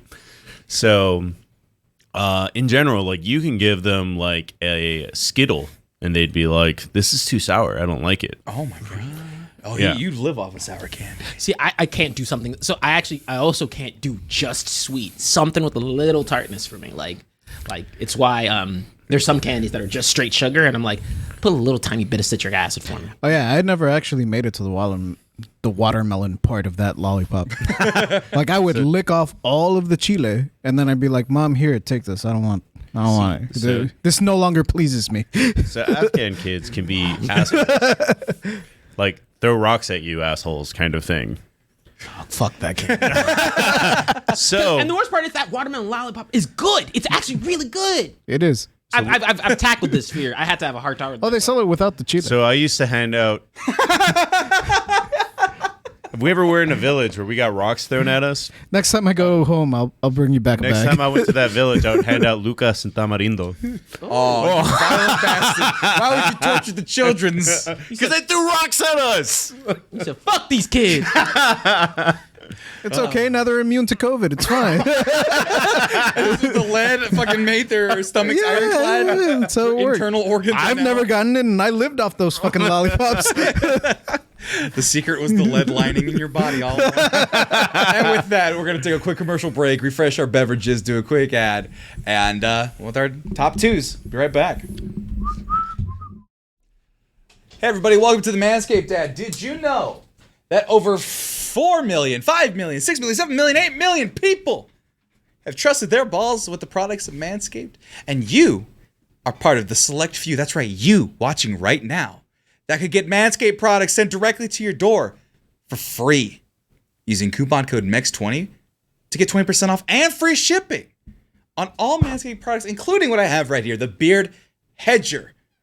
It's so delightful for your face. It lets you trim down your beard using the zoom wheel with 20 different sizes, one attachment. That's right, one attachment. And you know what? Tax season's coming up. And you know what you can use with that tax refund? The opportunity to clean your face. That's what you could use. And use that money to go to manscaped.com, get yourself the Beard Hedger, and I have this right here, the Weed Whacker 1.0. I would toss it, but I don't want to ruin all of my things, and I don't want to ruin them because I use this all the time. See, you didn't even hear any clicks because I have already used it for my ears and my nose. But they have a 2.0 that you can get also if you're interested in that sort of thing. All you got to do, though, is go to manscaped.com. And you can find everything on that website that will get you cleaned up for the new season coming, Lawnmower 4.0. That gets your body, your groin, waterproof. And we got the Beard Hedger Pro Kit, which has been my thing that I've been wanting to get for so long. It's got the Beard Hedger, which I already have, but I want the beard shampoo, the beard conditioner, the beard oil, the beard balm, the travel bag, the beard accessory pack with beard brush, beard comb, beard scissors. There's also shampoos, colognes. We've talked about the Manscaped products on this show. The scents are so delightful. TJ, who's right now getting a water, smells of Manscaped, and it's so good. I love it. I do the show with that scent in my face, and I love it. And you'll love it too. And if you want to know what TJ smells like, go to manscaped.com and use coupon code MEX20 for 20% off and free shipping on any of the items. They got the signature scent. They got alternates to the signature scent. And look at the very different and varying creams and lotions, crop preserver, ultra premium collection with all of the delightful things, including body spray, deodorant, body wash, conditioners, all of that. Get your Manscaped products today. Crop mop. Make sure your balls are nice and clean. Make sure you are nice and clean. Come on, use your tax refund you're getting. And like if your taxes were due, I think yesterday or sometime before, it's too late now, but you're going to get your refund. And you're going to use it for Manscaped using coupon code MEX20 for 20% off and free shipping. Thank you. Helps us stay alive. So do it. Or we'll never have another show again. Thank you. We're back, everybody, with the top twos with everybody in the show. JJ, what's your number two? My number two. So it's actually kind of in the thumbnail a little bit. Oh my God. It's not a petty, but I have gotten my nails did. Like just the manicure or like the nails did? The nails did. French tips? I don't know what kind of tips. Were they white Just on the the tip? No. TJ? TJ, See I'm what gonna you take did your man there. card. Just for that joke. Hacky jokes, take the man No, card. time out. I should You're get number one. I two. should get a dad card. And that was a dad joke. Don't put that curse on yourself. I know you don't want children right now. By saying it out loud, I'm removing the curse. Oh no, it's happening. You're becoming more of a dad. Look at that hat. It's backwards. It's not a dad hat. That's not a not dad no. at all. Fine. How about the vest? Like, the this vest is a hat I daddish? should wear with my romper. Nah, bro. That's The vest is a little daddish. no, that's not dad because he's black. Also, If you were to be daddish, but like TJ just looks like he's warming up. Yeah, I'm just, it's cold outside. I'm kidding. I'm just, got an ice box. Why did you have your nails done, JJ? So it started off because I love my mom. Nice. We love moms here on the Mex We love Labs. support your moms. So I would go do the regular grocery shopping with my mom, and at Walmart and even HEB, it's like groceries on this side, but also you need shampoo, you need a hair tie, you need beauty products. Yeah, it's all right there. Yeah. So she would go to the nail polish aisle, and she would see some colors that she liked, but she already had her nails painted, Right. and she wanted to see what they looked like. And me being a doting child, I'd be like, "Mommy, Let me help you out there, Mom. paint my thumb." See if it works. Yeah, and that's how it started. But then I would inevitably go to school like the next day or whatever, and my thumb would still be painted. My thumb would still be candy Fantabulous. apple red Oh, or whatever color my mom wanted. that is spicy for a sixth grader, second grader. How Especially young were back you? in the day before Sixth painting nails grader. was just the like, 'cause I feel like it's a Yeah. little bit more normal now. So like throughout the years, girls would always put makeup and shit on me, and I would just let them Right. because remember yeah. Sure, why not? I really didn't care. Like I myself never saw it as not manly. Right. Like what the fuck do I care? Exactly. Coming in like this right It's here. just- Bam. Power yeah. Pink. It's just a color. Like it'll come off in the wash eventually. Yeah. And I wash a lot. So There you go. but yeah, like eventually some girls saw it and they're like, "Why do you just have the thumb? Right. You got to get the whole You're missing out here. Yeah, and we had like a free period and I had a team. You had a Of whole girls, gaggle like- of women. Yeah, and we were just, discussing the hot goss of the day. The cheeseman. Oh, Just, can you believe JT and Brittany broke up? I know. I know. It's like, Dating yourself a little bit. It's all right. I saw a TikTok and it reminded me of it. That's It fine. was me. That was your TikTok you want? Yeah. Oh, that was you. You reposted it. It's a Bowling for Soup song, but for 2004. Yeah. that's what JJ says. She's Yeah, like JJ's all like, the I feel Sims. bonita. Do you not feel bonita? I feel bonita. Wonderful, because you look bonita. That was great. That was a great Brian impersonation. I think that was Brian. No, I've it's never supposed to be seen- Chris. No, I just did. Oh. Wonderful. I can't do it. You did it earlier. But yeah. But yeah, I would always let the girls do what they want with my body. That's the way To to this put day. it. To this day. Ladies. Never had any complaints. Hey, yo. Have you seen his Yelp reviews? Yeah. 5 stars. Let me paint his nails, 300 reviews. pluck his eyebrows. It's like I'm curious.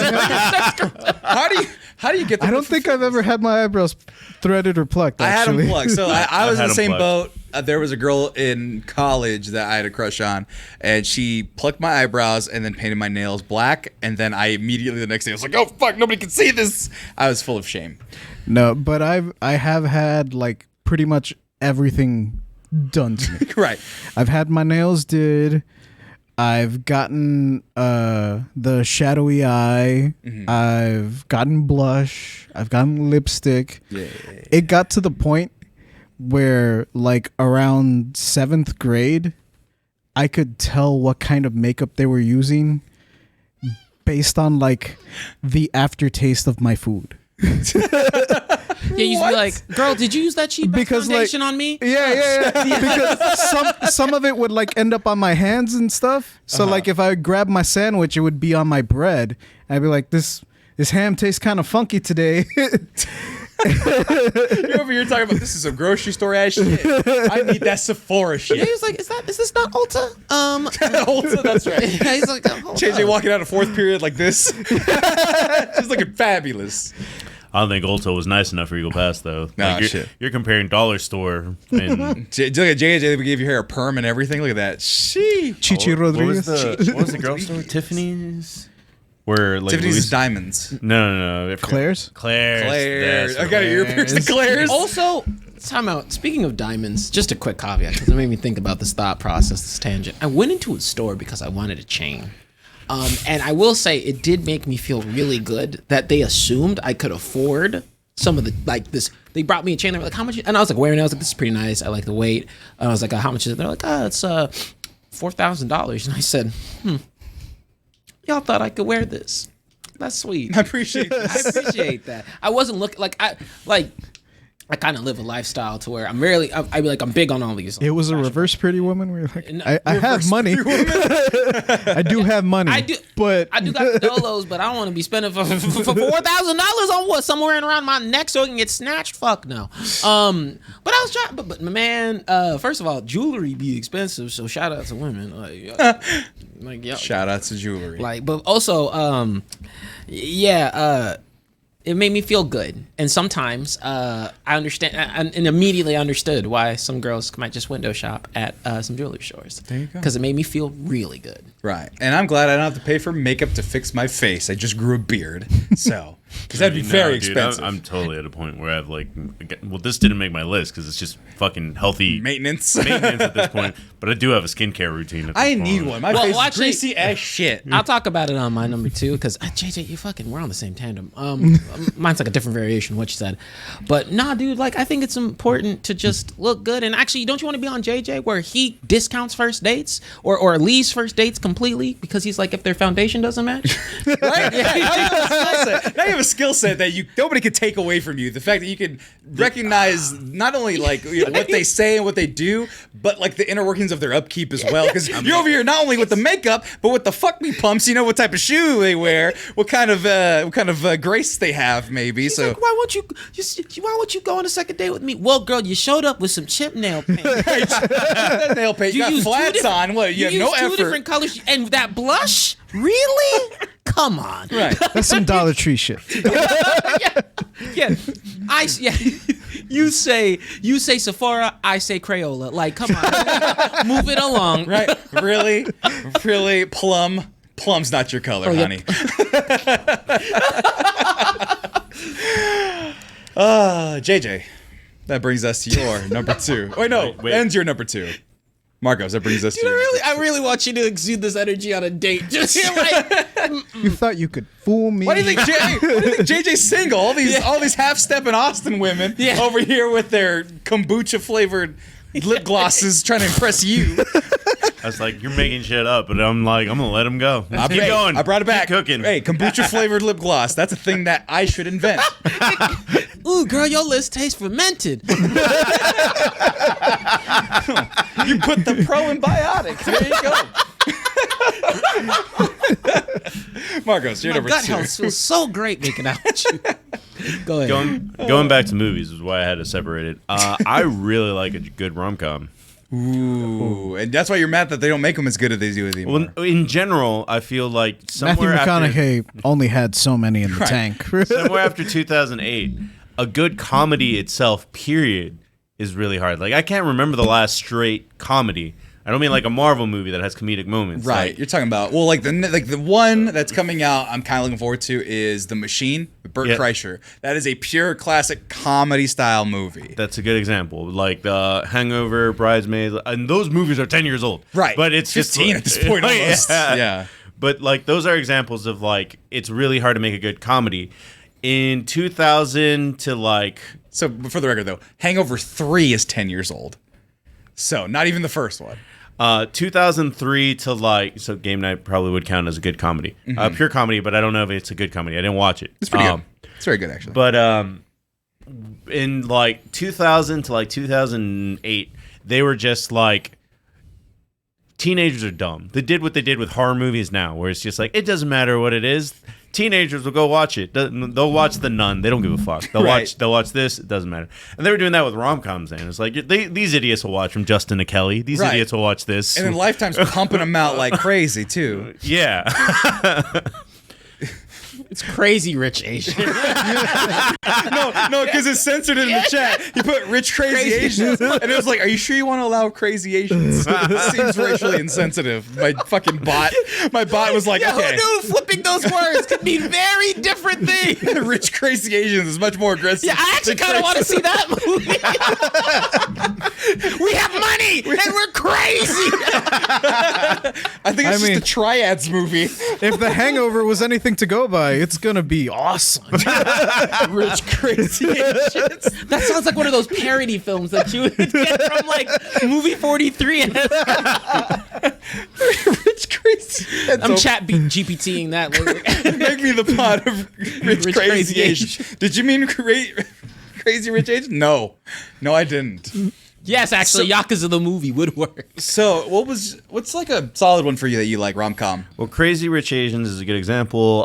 The Sick Point, or I forgot The what Big it was. Sick? The Big Sick. That's another good one, but that one's also even like 5 years old. Yeah. I haven't seen any recently, like in the last 3 years. I know Tommy was big on I Want You Back, and that's okay, but it is very like it won't make you laugh throughout the entire movie. It's just the plot is pretty. Have you ever gone back to one, or do you continue to go back to one? 10 Things I Hate About You. Yeah. I do like 10 Things I Hate About You, but I don't go back to it. I did have to review the remake of it. No, sorry, it wasn't 10 Things I Hate About You. It was the one with Melissa Joan Hart, the rom-com. They remade Taming it. of the Shrew. No, that's 10 Things I Hate About You. I don't know what that is. Yeah. I don't know. I was just wondering if you had one. They said in the chat. How No, about it's Sleepless in just Seattle? I don't do nostalgia. Is what I do at the end of the Yeah, day. some people have their comfort movies though. You go back and watch a thing they like and enjoy. I don't do it too often. Like I watched Tommy Boy for the first time like 3 Dude, years. I was going around Crunchyroll and I was like, damn, there's 10 animes that I need to watch. And then I went through Prime and I was like, damn, 10 movies I need to watch. Then I went through Xbox Game Pass and I was like, damn, 15 video games I need to play. Jesus So Christ. I'm just kind of like, no, dude, I don't look backwards. I feel like that's a Bruce Lee quote that I missed out on. No, he doesn't say that. It's only forwards. But Matter of fact, quite the opposite. He looked backwards a lot. I did. It's not on here, but there was one that I really liked a lot, and it was probably the first one that got me into rom-coms. It was out of all the movies, a Ryan Reynolds movie. But it's when he goes back to his hometown and tries to date My Best Friend's girl. No, that's not it. I don't know which one. that is. Oh, Just Friends. Just Friends. I remember. I saw it on TV one time. That was I interesting. went to the He's chubby, theater. right? Yeah, he was Yeah, chubby. he was chubby. I went to the theater with my girlfriend. We were both there. Yes, that's why I remember this. Yeah. Yes, Ryan Reynolds in a fat suit. I remember we went to go watch it like premiere night. Probably, I don't think it was a midnight screening, but it was a late showing. Yeah. And there's one part where he like basically destroys the entire house because he drives away and like Oh, he pulls out all the Christmas lights. yeah the Christmas lights were attached to his car and it's like, you know, it's Christmas Vacation like shenanigans. Right. there was this huge ass snowman, like a plastic, lit up snowman in the lawn, a lawn ornament that they had, and then when he drives away, it gets fully like destroyed. Right.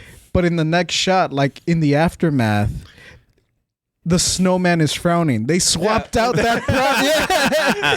And I was like, I felt like I was the only one that noticed it because I yelled it out. Look at the snowman.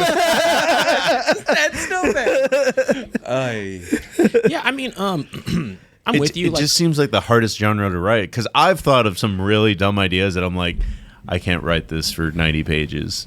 I mean, I actually I'm with you. Like I think rom-coms are just they're like popcorn or like a warm blanket. Yeah. A really good one's just really good. It's funny. It's not trying to do anything crazy, but it's just trying to be really good and really enriching. But you don't get those true genres anymore. I would say I think the movie that made me laugh the most last year was Everything Everywhere All at Once, and I don't even know how to put a genre on that movie. So. Right. Someone asked, "What genre is it?" Movie. It's movie. Movie. It's movie. The genre. Movie film that makes you think. Cerebral. You have to put on the word cerebral. But Actually, you know what? Mario made me laugh a lot. But Mario was great. Mario was great. No, it's not. My Just number play two. the video game. My number 2.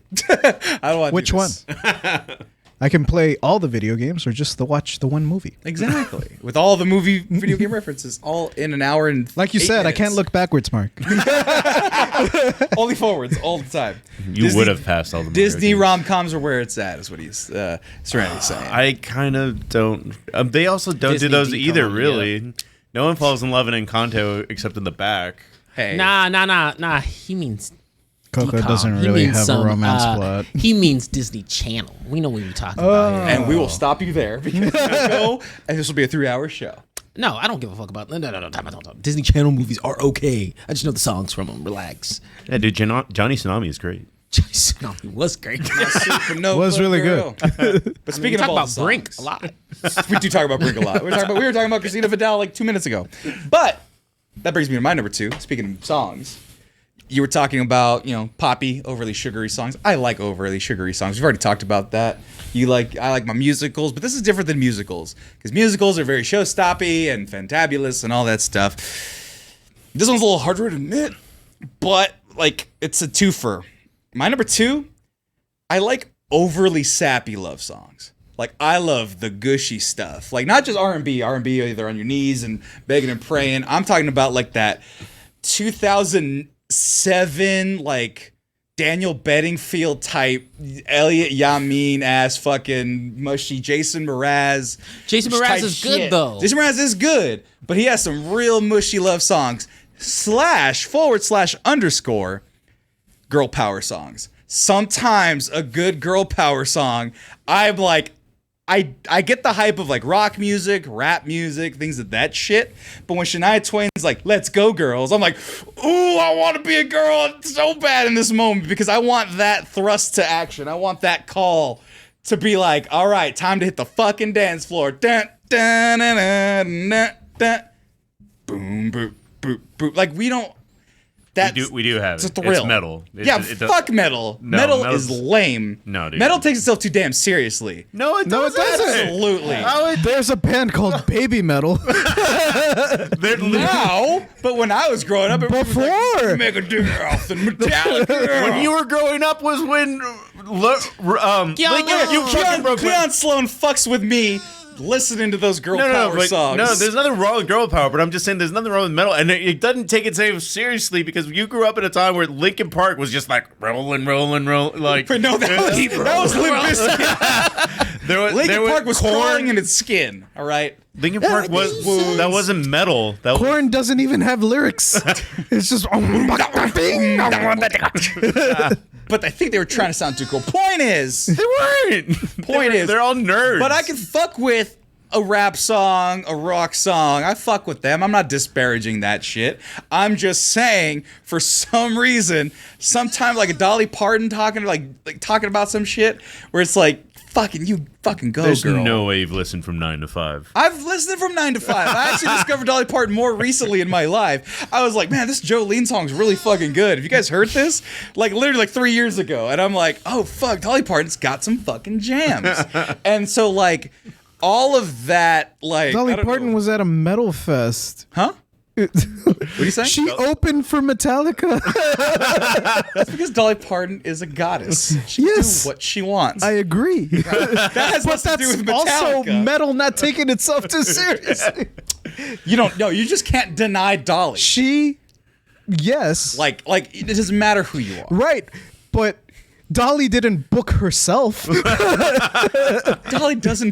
Dolly exists, and you just get out of the way of her presence. But I guess that like that oeuvre of like Dolly Parton, fucking just some of that stuff, and then on top of that, those really like I'm yours, like I just like that music, and I don't listen to it like very often in around the boys. Like if we're all driving in the car, that playlist is not even in like the general like rotation. It's hidden. It's hidden. It's behind the porn folder. Yes. Yeah, it's like find my porn, but don't find my fucking The overly inception savvy of love his song. incognito tab. Yes, it's the level under. Right.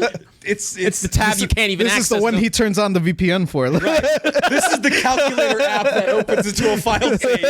Start clicking. He's like, no, just look at my porn. Just look at my porn. Just look at my porn. Don't look at that place. Don't look at my Jesse McCartney, okay? I can't handle it. I can't fucking handle it. How do I feel about Dave Matthews? Crash Into Me is a fine song. On the Crash Into Me. sort of on the subject of girl power, have you ever heard a good breakup song from a dude? Because I feel that girls kind of have that market. Oh, see? Well, Sam Smith. That's where he comes in, where it's like it's a dude singing it, but it's about a dude. Right. So it's the dude causing the heartbreak, but it's a dude singing. Right, but they're all about dudes. Right. So like a girl. Country songs have a lot of good breakup songs. Right. 90s obviously. R&B. Yeah, it's true. Okay. My Girlfriend's Dead by the Vandals. Right.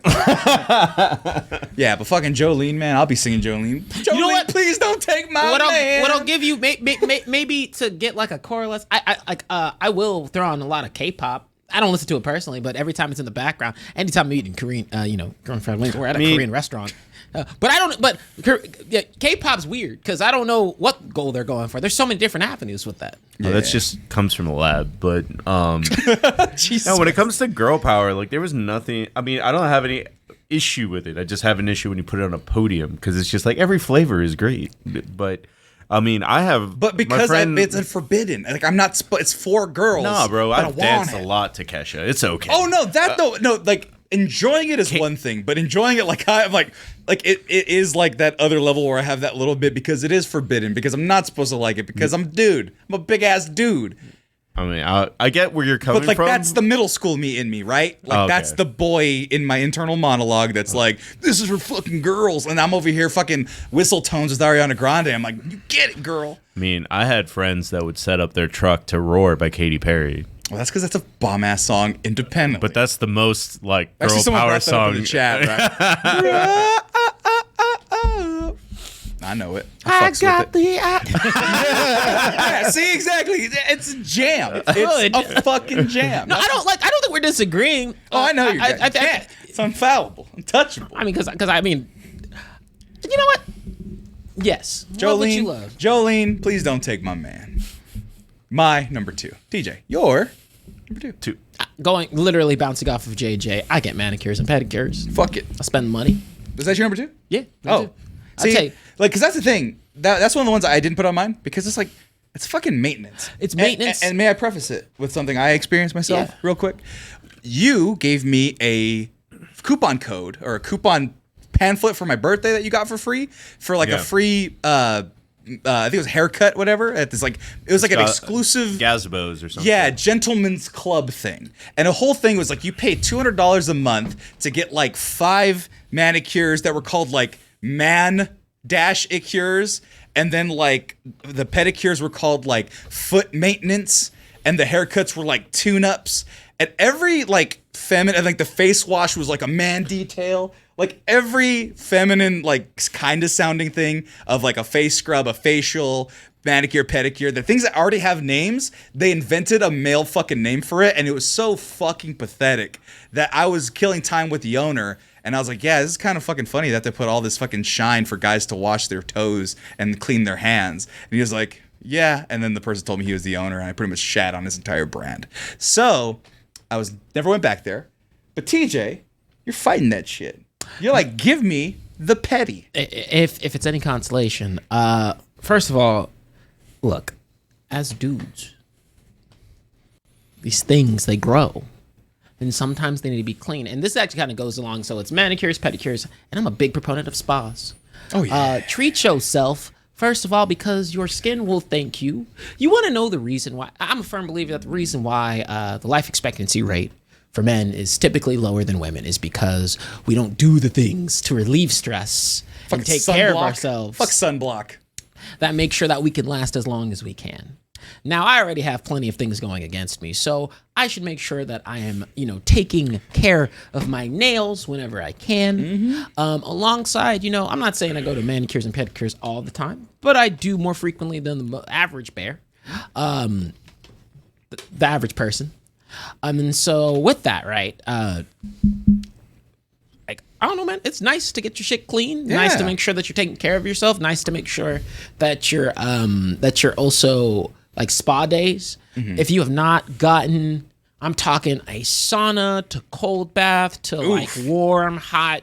But like if you've not just gone for a spa day for yourself, do one. Spend a couple hundred, or maybe or under 100, and make sure that you are just enjoying it. Because I promise you'll come out and you will feel refreshed on a new level. And then on top of that, whenever your nails are clean and shiny, because like JJ's. Because you don't have to go get nail polish or anything. They just literally they can leave a shine on it. Those girls lied to me. JJ, you could have just got a lacquer, man.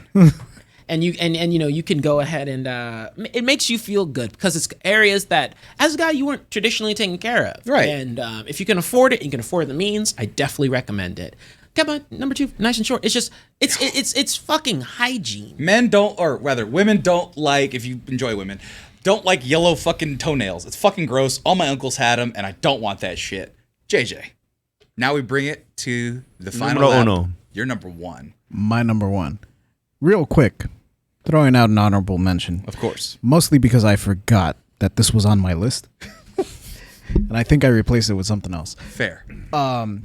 I watched a lot of telenovelas as a kid. Yeah. My favorite one is El Premio Mayor. I really can't tell you anything about it except that Diego is a dreamy rat fink bastard. Our name is Diego? The blonde one. Right there? No, this guy. No, this guy. Yeah. I Fucking think A. that's him. Uh-huh. I really can't remember that much. But my number 1. I never understood what the appeal for Johnny Depp was. Still don't. Mm-hmm. Like, I can accept that he's not ugly, but I never thought he was hot. Right. So, there was this one time I went to Radio Shack. I forgot what I needed. Okay. But I knew the manager of the Radio Shack. We went to high school together. Right. Tapia. Fuck that guy. Yeah. But he wasn't there, or maybe he was. I don't remember. But 2 of his employees were there because he was the manager. Okay. So 2 of his, hourly employees were there, and they were talking about who's the hottest. One of them was Johnny Depp. Johnny Depp made it into that conversation. Yeah. And while I was shopping for batteries, I was like, ew. Oh, no. No. So I inserted myself into this conversation. I was like, it's not Johnny Depp who is the hottest in Hollywood today. Uh-huh. All right, ladies? All right. It is Ryan Gosling. He is Oh. blonde-haired, blue-eyed, and dreamy as fuck. All right? And so you want yourself some of the goss, the hot goss. The if hot you will. goss, yes. You were So- talking hot goss about hot goss. Exactly. So I think history has proven me right, as that trial has shown. I mean, that's him today. He is literally Ken. Exactly. I mean, a Ken, because Shang-Chi is also a Ken. Right. Hey, Soul Almighty, no melanin. No, Johnny Depp never had a bod. Yeah. Like, that's the thing. Ryan Gosling works out, man. That shit right there. Look at him. Casual. Look at that beefcake. Oh, yes, sir. Hold on. If we make that a TikTok, I have to put audible groan as the caption for what you just did there. I had like never understood the Johnny Depp thing either, and I am glad. Because I have like 3 cousins that look like him. I'm glad that during the divorce proceedings, like I'm whatever happened that he won or whatever, maybe he's still kind of a shitty person. Like he looked terrible and fat as fuck. He's old as balls. It's fine. You get to age. Hey man, George Clooney is older and looks great. Also, the women are hating it. Men don't understand the female gaze. Eurocentric. Ryan Gosling did a terrible movie called man, Mystic River. I can name. Oh, Joe I Man- can name several terrible Johnny Depp movies. Someone was saying Joe Manganiello. He likes D&D. Joe Manganiello's hot. Oh, he's a handsome dude. I understand that one. Right. I don't understand Johnny Depp. Like, to this day, it's like, Is your number one? I don't get Johnny Depp. no, my number one is that I got into an hour-long argument at this radio show. The hotness of Ryan Gosling and vying for position. I call that a Tuesday. Hey, you can keep as many man cards as you want defending the honor of another gentleman. Angel food cake has no flavor. That's Johnny Depp. Oh my I'm glad he got killed in Nightmare on Elm Street. I mean, that's pretty solid. I mean, I will defend the fact that Idris Elba literally had a handsome aura around him the time I saw him in real life. It's terrifying to be like, yep, I'm invisible in this My moment. only argument was that Johnny Depp, at that point in time in particular, was not the be-all and end-all of Hollywood dreamboats. He shouldn't have even been top 5. Dude, you sound offended still about this Because conversation. women still like Johnny Depp for some fucked up reason. Yeah, he When is Ryan as- Gosling is right there. He's as confusing as a choice as when Blake Shelton won Hottest Man of the World. Yeah. Young Johnny Depp. They're telling me to Google Young Johnny Depp. It doesn't matter. That's not fair. That's 1990. That is a gorgeous man. People were saying he was hot in like when he was doing Willy Wonka and the Chocolate Factory. And I'm that like, was no. weird. No. This is the era I'm talking about. You're right. You're correct. And also, if I you go have to never the disagreed. 90s, you have to like deal with Emilio Estevez and all the Fucking other. Mickey Rourke was good looking before the accident. Look up Mickey Rourke before the accident. I didn't even know he had an accident. Yeah. He had a pretty bad motorcycle accident. That's why he's all fucked up now. Oh. Because he had a lot of plastic surgery to fix it. Oh, look at that guy. But yeah, look, Looks like Jeremy Renner. he was pretty. He's a pretty handsome dude. He wasn't like Dreamboat, but he was pretty. There you go. And you want dreamboats. You're number one defending the honor of Ryan Gosling. Yes. That's lovely. That's very on brand. I'm not surprised by it, but nor am I offended by it at all. I'm not offended. Marcos, you're number one. I told you I had 2 music things. Mine's like yours, but way more specific. I really, really jam out to Taylor Swift sometimes. No Get outta here. shit. Out of here. Nope. Here. I'll side with him. She's got some jams. No. I care about lyrics. That's going to be the big difference between me and Sam. And she writes all her own She lyrics. writes her all her own Don't music. give a goddamn. No. Absolutely not. There are so many better female artists out there. They write their own lyrics and are spear line. Yes, at least. Marcos, let's take generic white blonde girl and put her on a pedestal more so than she already is. Damn, Suck it- I didn't mean to do that right after you were arguing about white people. But damn. And the chat has opinions. If we're, let's mean- see. Someone was saying that Carly Rae Jepsen is superior. I won't go that far. Someone fucks with She has Tay-Tay. one song. let me put it this way. I respect Taylor Swift as a businesswoman through and through. Okay. I'll never take away that acumen. And yes, she writes her own songs. But this zombie-esque following she has and all this clout, when she at best, hear me out here. Songs alright. Get out of here. You're not special, Marcos. Take this from your number one. You ain't shit on this one. No. I can say the same about Beyonce. I don't like Beyonce that much either. No, I'm not going to go on that All right. one. We don't want to get crucified. You said something against fucking. What is the? I've already invoked the aura of Johnny Depp. Right. So we got Johnny Depp. We got fucking. We're Taylor pissing off Swift. the entire I internet. understand Beyonce. this is a bad musical take, just on the basis that she has 8 albums and I like about 30 songs. Like that's not. But still, you belong with Tim. You belong with me. No, I don't even like that one. fuck I with like that when one. she's sad. Look, I'm gonna you be know what? honest. You like the ballads. Yeah. Hey, go. It's fine, Marcos. It's fine. Like What is your like. bad musical stand taste? You got to have one, because I know you're eccentric. So there's got to be one bad musical take. Like you know that it's bad. I know this is a bad take. I know that me liking Taylor Swift singing for the millionth time that she's sad. Same shit. It's the same shit. Yeah, but it's a definite the funny thing is, like, when I talked to a friend that was really into it, it's like, well, now she's singing about this sex and this sex. So it's a new experience to her, even though it's the same shit. But I understand this is a bad take, 100%. But it's also the same reason that it's just like, I watched Dragon Ball. I know what's going to happen. He's going to power up, he's going to get a new form, and he's going to win. And it's going to be stupid. But it's good. That's a fair thing. Bad music takes. Man toy. Girl toy. Brittany writes her own song. That's Megan Trainor. Most female country singers. Utada Hikaru. Megan but Trainor's okay. music is terrible, though. She has one song that I liked, and it was way back when. Her new song, I forgot what it was. Mama, I was like, I am your mother. I am your mother. go take a hike with that song. Okay, where's your bad musical take, TJ?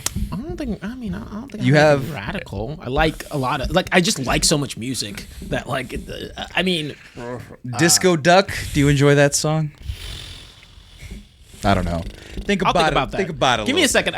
I'm not saying I don't. I'm just like I haven't really thought. All right, about you're it. number Olivia one. Rodrigo is great, but she has one song, one record, really, Right. at this point. So, your number one Taylor Swift song, if you got it, the one that you just like, I fucking jammed to this shit. It's not. So I'm not a big fan where I know a lot of things by heart, but her new song that came out last year, where she was just like, it's like a self-revelation of. It's me. Yeah. I'm the problem. It's me. Yeah. See? I live in that world, so I know these songs. Even though I Yeah. don't necessarily actively seek Taylor Swift, I don't shut her off. I enjoy it enough. You know who had a better? That is a came out good this song, year? though. Huh. That was last year. No, I'm Mama's flower. think I that listen. song's I listen to both. Shit. Wait, what I'm was that? multifaceted. Who? So she broke up with Liam Hemsworth because Liam Hemsworth dedicated "Should Have Bought You Flowers" by Bruno Mars. Oh, so wait, we're she talking about Miley? interpolated it. Yeah. yeah. Yeah, Miley's song is great, but I don't like Miley too much. That's just. Oh, I don't like Miley at all. I dig Miley's weird voice. I dig it. No, It's getting she has more- a it's good getting more voice. raspy. I didn't like the. There was a phase. There was a phase where I didn't like her. She stole black culture. Yeah. Yeah, we don't fuck with that portion. But Twerking with no butt was pretty bad. that was and naked on a wrecking ball. That was a little weird. It was not a fun look. But Party in the USA, a fucking jam. That goes back to like 2009. That's a fucking jam.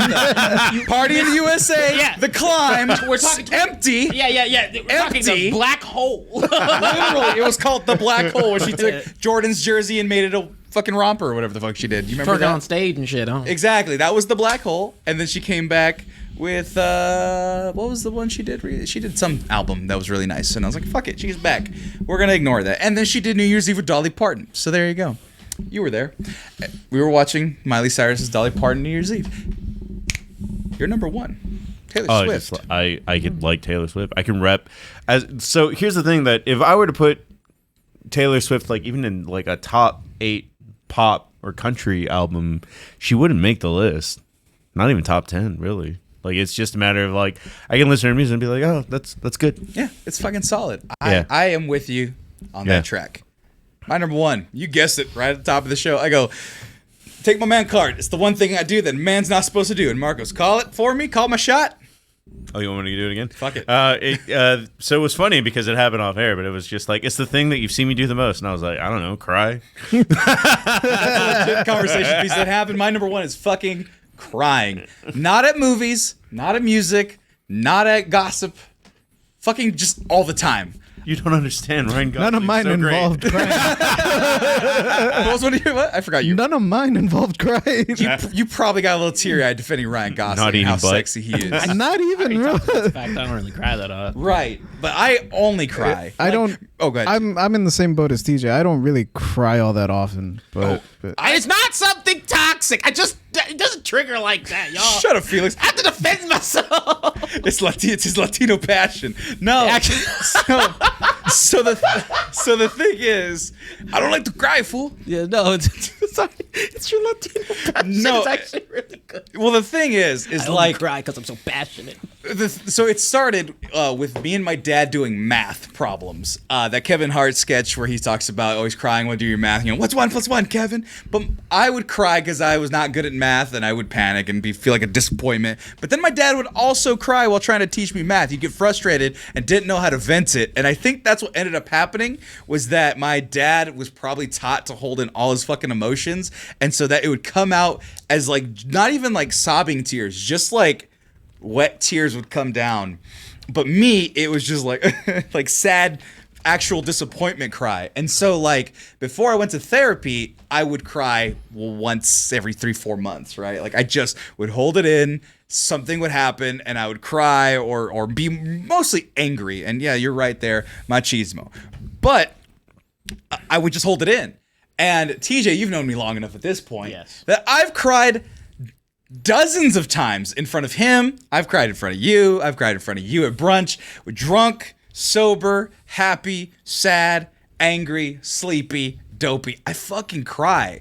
And the thing Not is, recently because all of it's been redirected at that. it's Point. very, yeah, she gets all my crying. And I'm happier these days. But like during COVID, your country thanks you. thank you for your thanks for your service. Yeah, no, but like I fucking cry all the time because I didn't have the I wasn't taught the emotional capacity to express my emotions and stuff, not because of masculinity, but because I was the youngest. Marcos, you helped me actually develop that. Being the youngest, you don't really get a say. There's a hierarchy. Go back to our machismo episode as to why I wasn't able to really express myself verbally. So it came out as sadness, which turned into anger. Anger leads to hate. Hate leads to suffering. I became a Sith. No, I just started crying and holding it in. Yeah, you would never be a Jedi. I would never be a Jedi. I'd be corruptible so easy. I was about to say Jedi. The whole thing is like, don't feel any emotion. It's gonna be all right. And I'm Right. Like, no, you're the Tim. Right, and I'd be like, feeding up stormtroopers and rebel scum, just fucking chopping Younglings. through them. Yeah. Tears You'd in be my killing younglings. I'm sorry, you fuckers. No, so if you guys, I cry all the fucking time, and the thing is, I'm not ashamed of it. Was it? What are you laughing at? No, I'm not laughing at that. I'm laughing at because Vader was corrupted. It's like, oh, you can keep your loved ones alive, and I'm like, oh, that'll work on Sam so fast. I'll give you that. You can even defeat death. If just to kind of put an olive branch out there, if you want to catch me in tears, the most likely Play some Taylor probably Swift. of anger. Tears of anger. Goddamn. Oh, I hate Taylor Swift. Yeah, but I'd probably say that probably a frustration would lead more to a tear than a lot of other triggers, like me being unable to properly handle and or navigate a situation, Right. and or feeling. Yeah, probably. Yeah. So I understand. Yeah, but it's everything. Like I stub my toe, fucking cry. No, I'm kidding. No, it's like I cry about serious things, but sometimes things that aren't as serious. Like there's varying levels of seriousness. Sometimes the low tier stuff get tears. Sometimes the big stuff gets tears, and then there's just everything in between those feelings. So, yeah, that's my number one. I fucking cry, dog. And the thing was, I tried to fight it. I used to think I was weak because of it. I used to try to hold it in. And when I cry, the reason why I go to therapy, and actually now I rarely cry outside of therapy. I go about once a month these days. Every therapy session, nothing can be fucking wrong in my head. I am just fucking bawling every time I'm in therapy because I just let it out there, and all of my things I hold in, I just talk about it there. So go to therapy. My number one, crying. And I can understand a bit more from dating someone who is much more like that.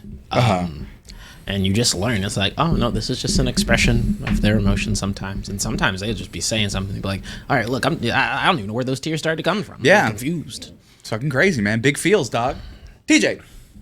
Close us out. You're number one. My number one, quick honorable mention is kind of because it goes in tangent with this. I love dating shows and trash television. But It's not specifically. Ooh, women, murder but- porn would have been one of my. no.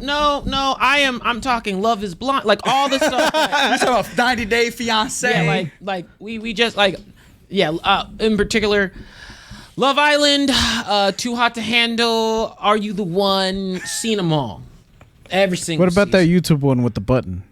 I've seen some episodes of that. To be fair, I feel like I've seen something akin to that. They're like blindfolded. Yes, I've seen some of that. Most recently, I didn't care for Love Is Blind. Watched this last season, kind of with Michaela, a little bit like leaning in, and was like, toxic is awesome. endless trash. Yeah, it's my favorite flavor. But outside of that, my number one, my true number one, and I couldn't go an entire list without a little anime reference. I do love me some romance setting anime and manga. The one that is targeted towards let me tell you right now, if there's a relationship in it, I can read it. If there is building up some core, like building up some core, just seeing the dynamics. I literally binge watch. Michaela saw me binge watch. Rico Hero, dude, same.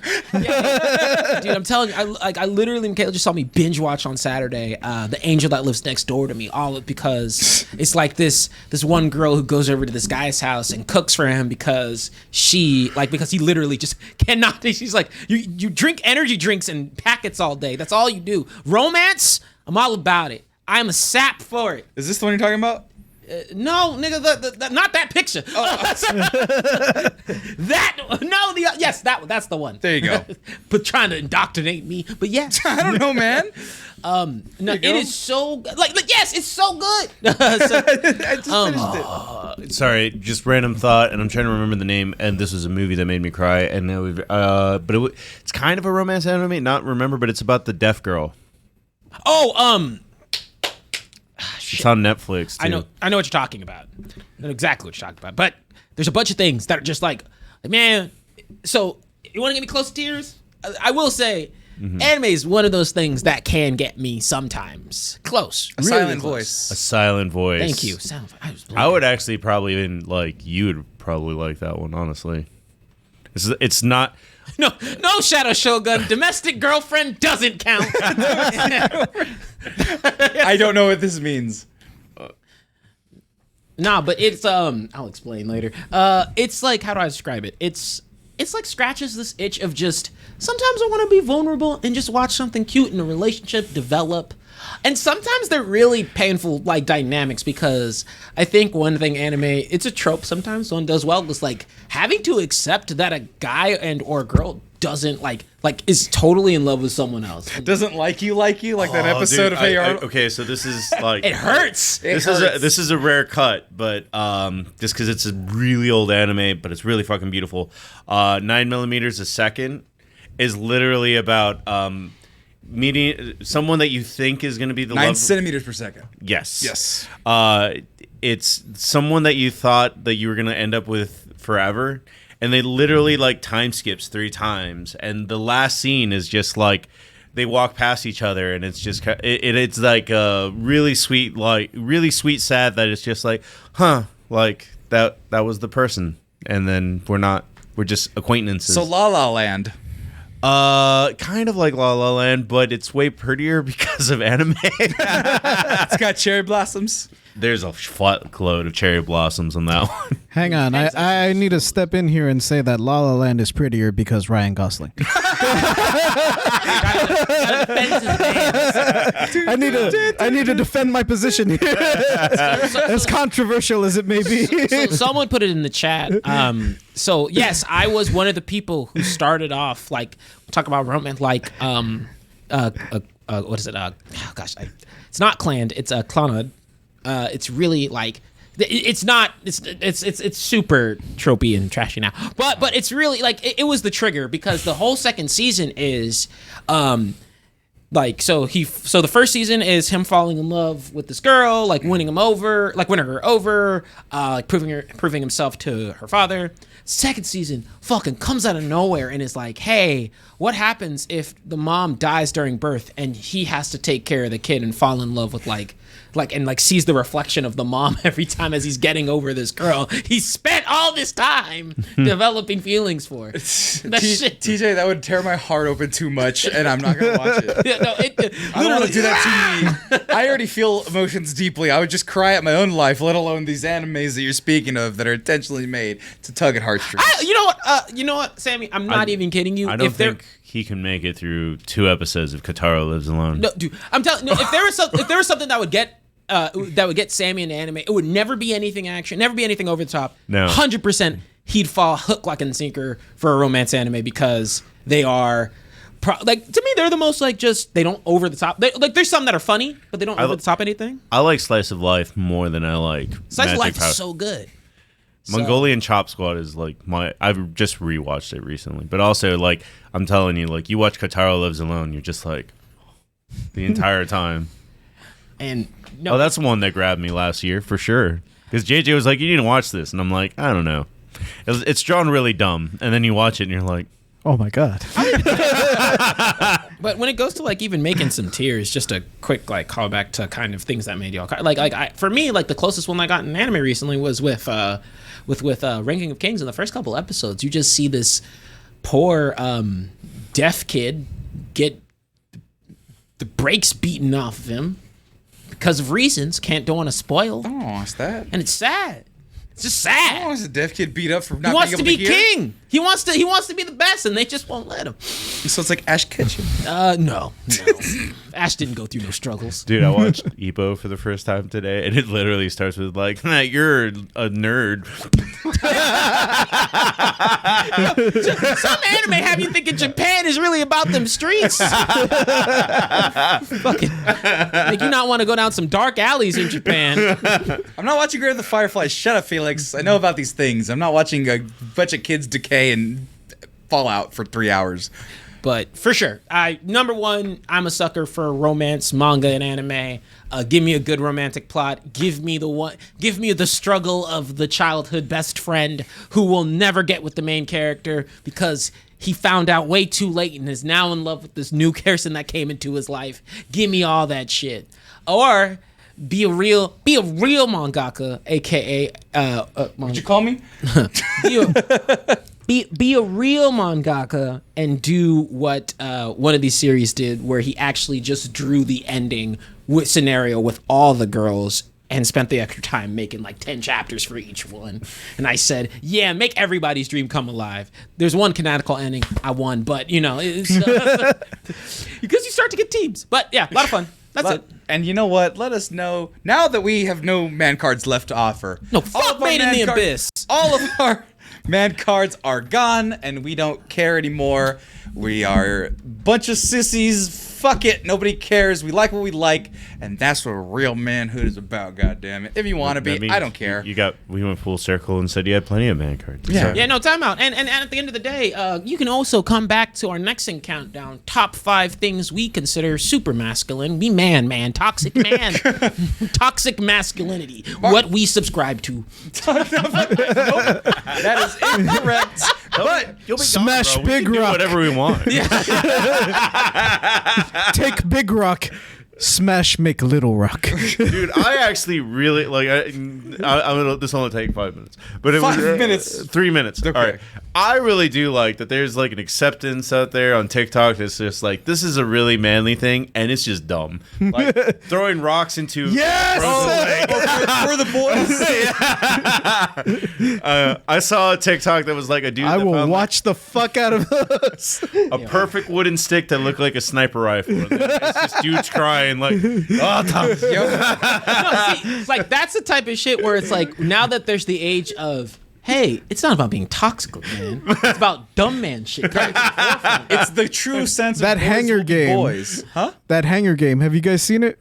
Where you hanger? take a rod, right, and you like leave it like in between 2 chairs, and then you stand back like behind the sofa, and you get hangers, and the objective is to just land the hanger on the rock. Oh yeah, you're just tossing hangers. You're just yeah. tossing it. Yeah. Oh yeah, no, That's man shit right there. The one I like is where there's it's a frozen bucket or barrel, and they take that thin sheet of ice that they peel from the top of it. Fucking bliss. And that's what it's all about. But now that our man cards are gone, we have some extras to spare. Let us know what you like down there in the comments or on YouTube or on everywhere, and follow us at the Mexcellence everywhere. But it's time for us to get on out of here. Thank you for coming, guys. Great show. And we'll see you next week. We got 2 shows next week. Same time, same place. Tuesday, Thursday. We'll be back.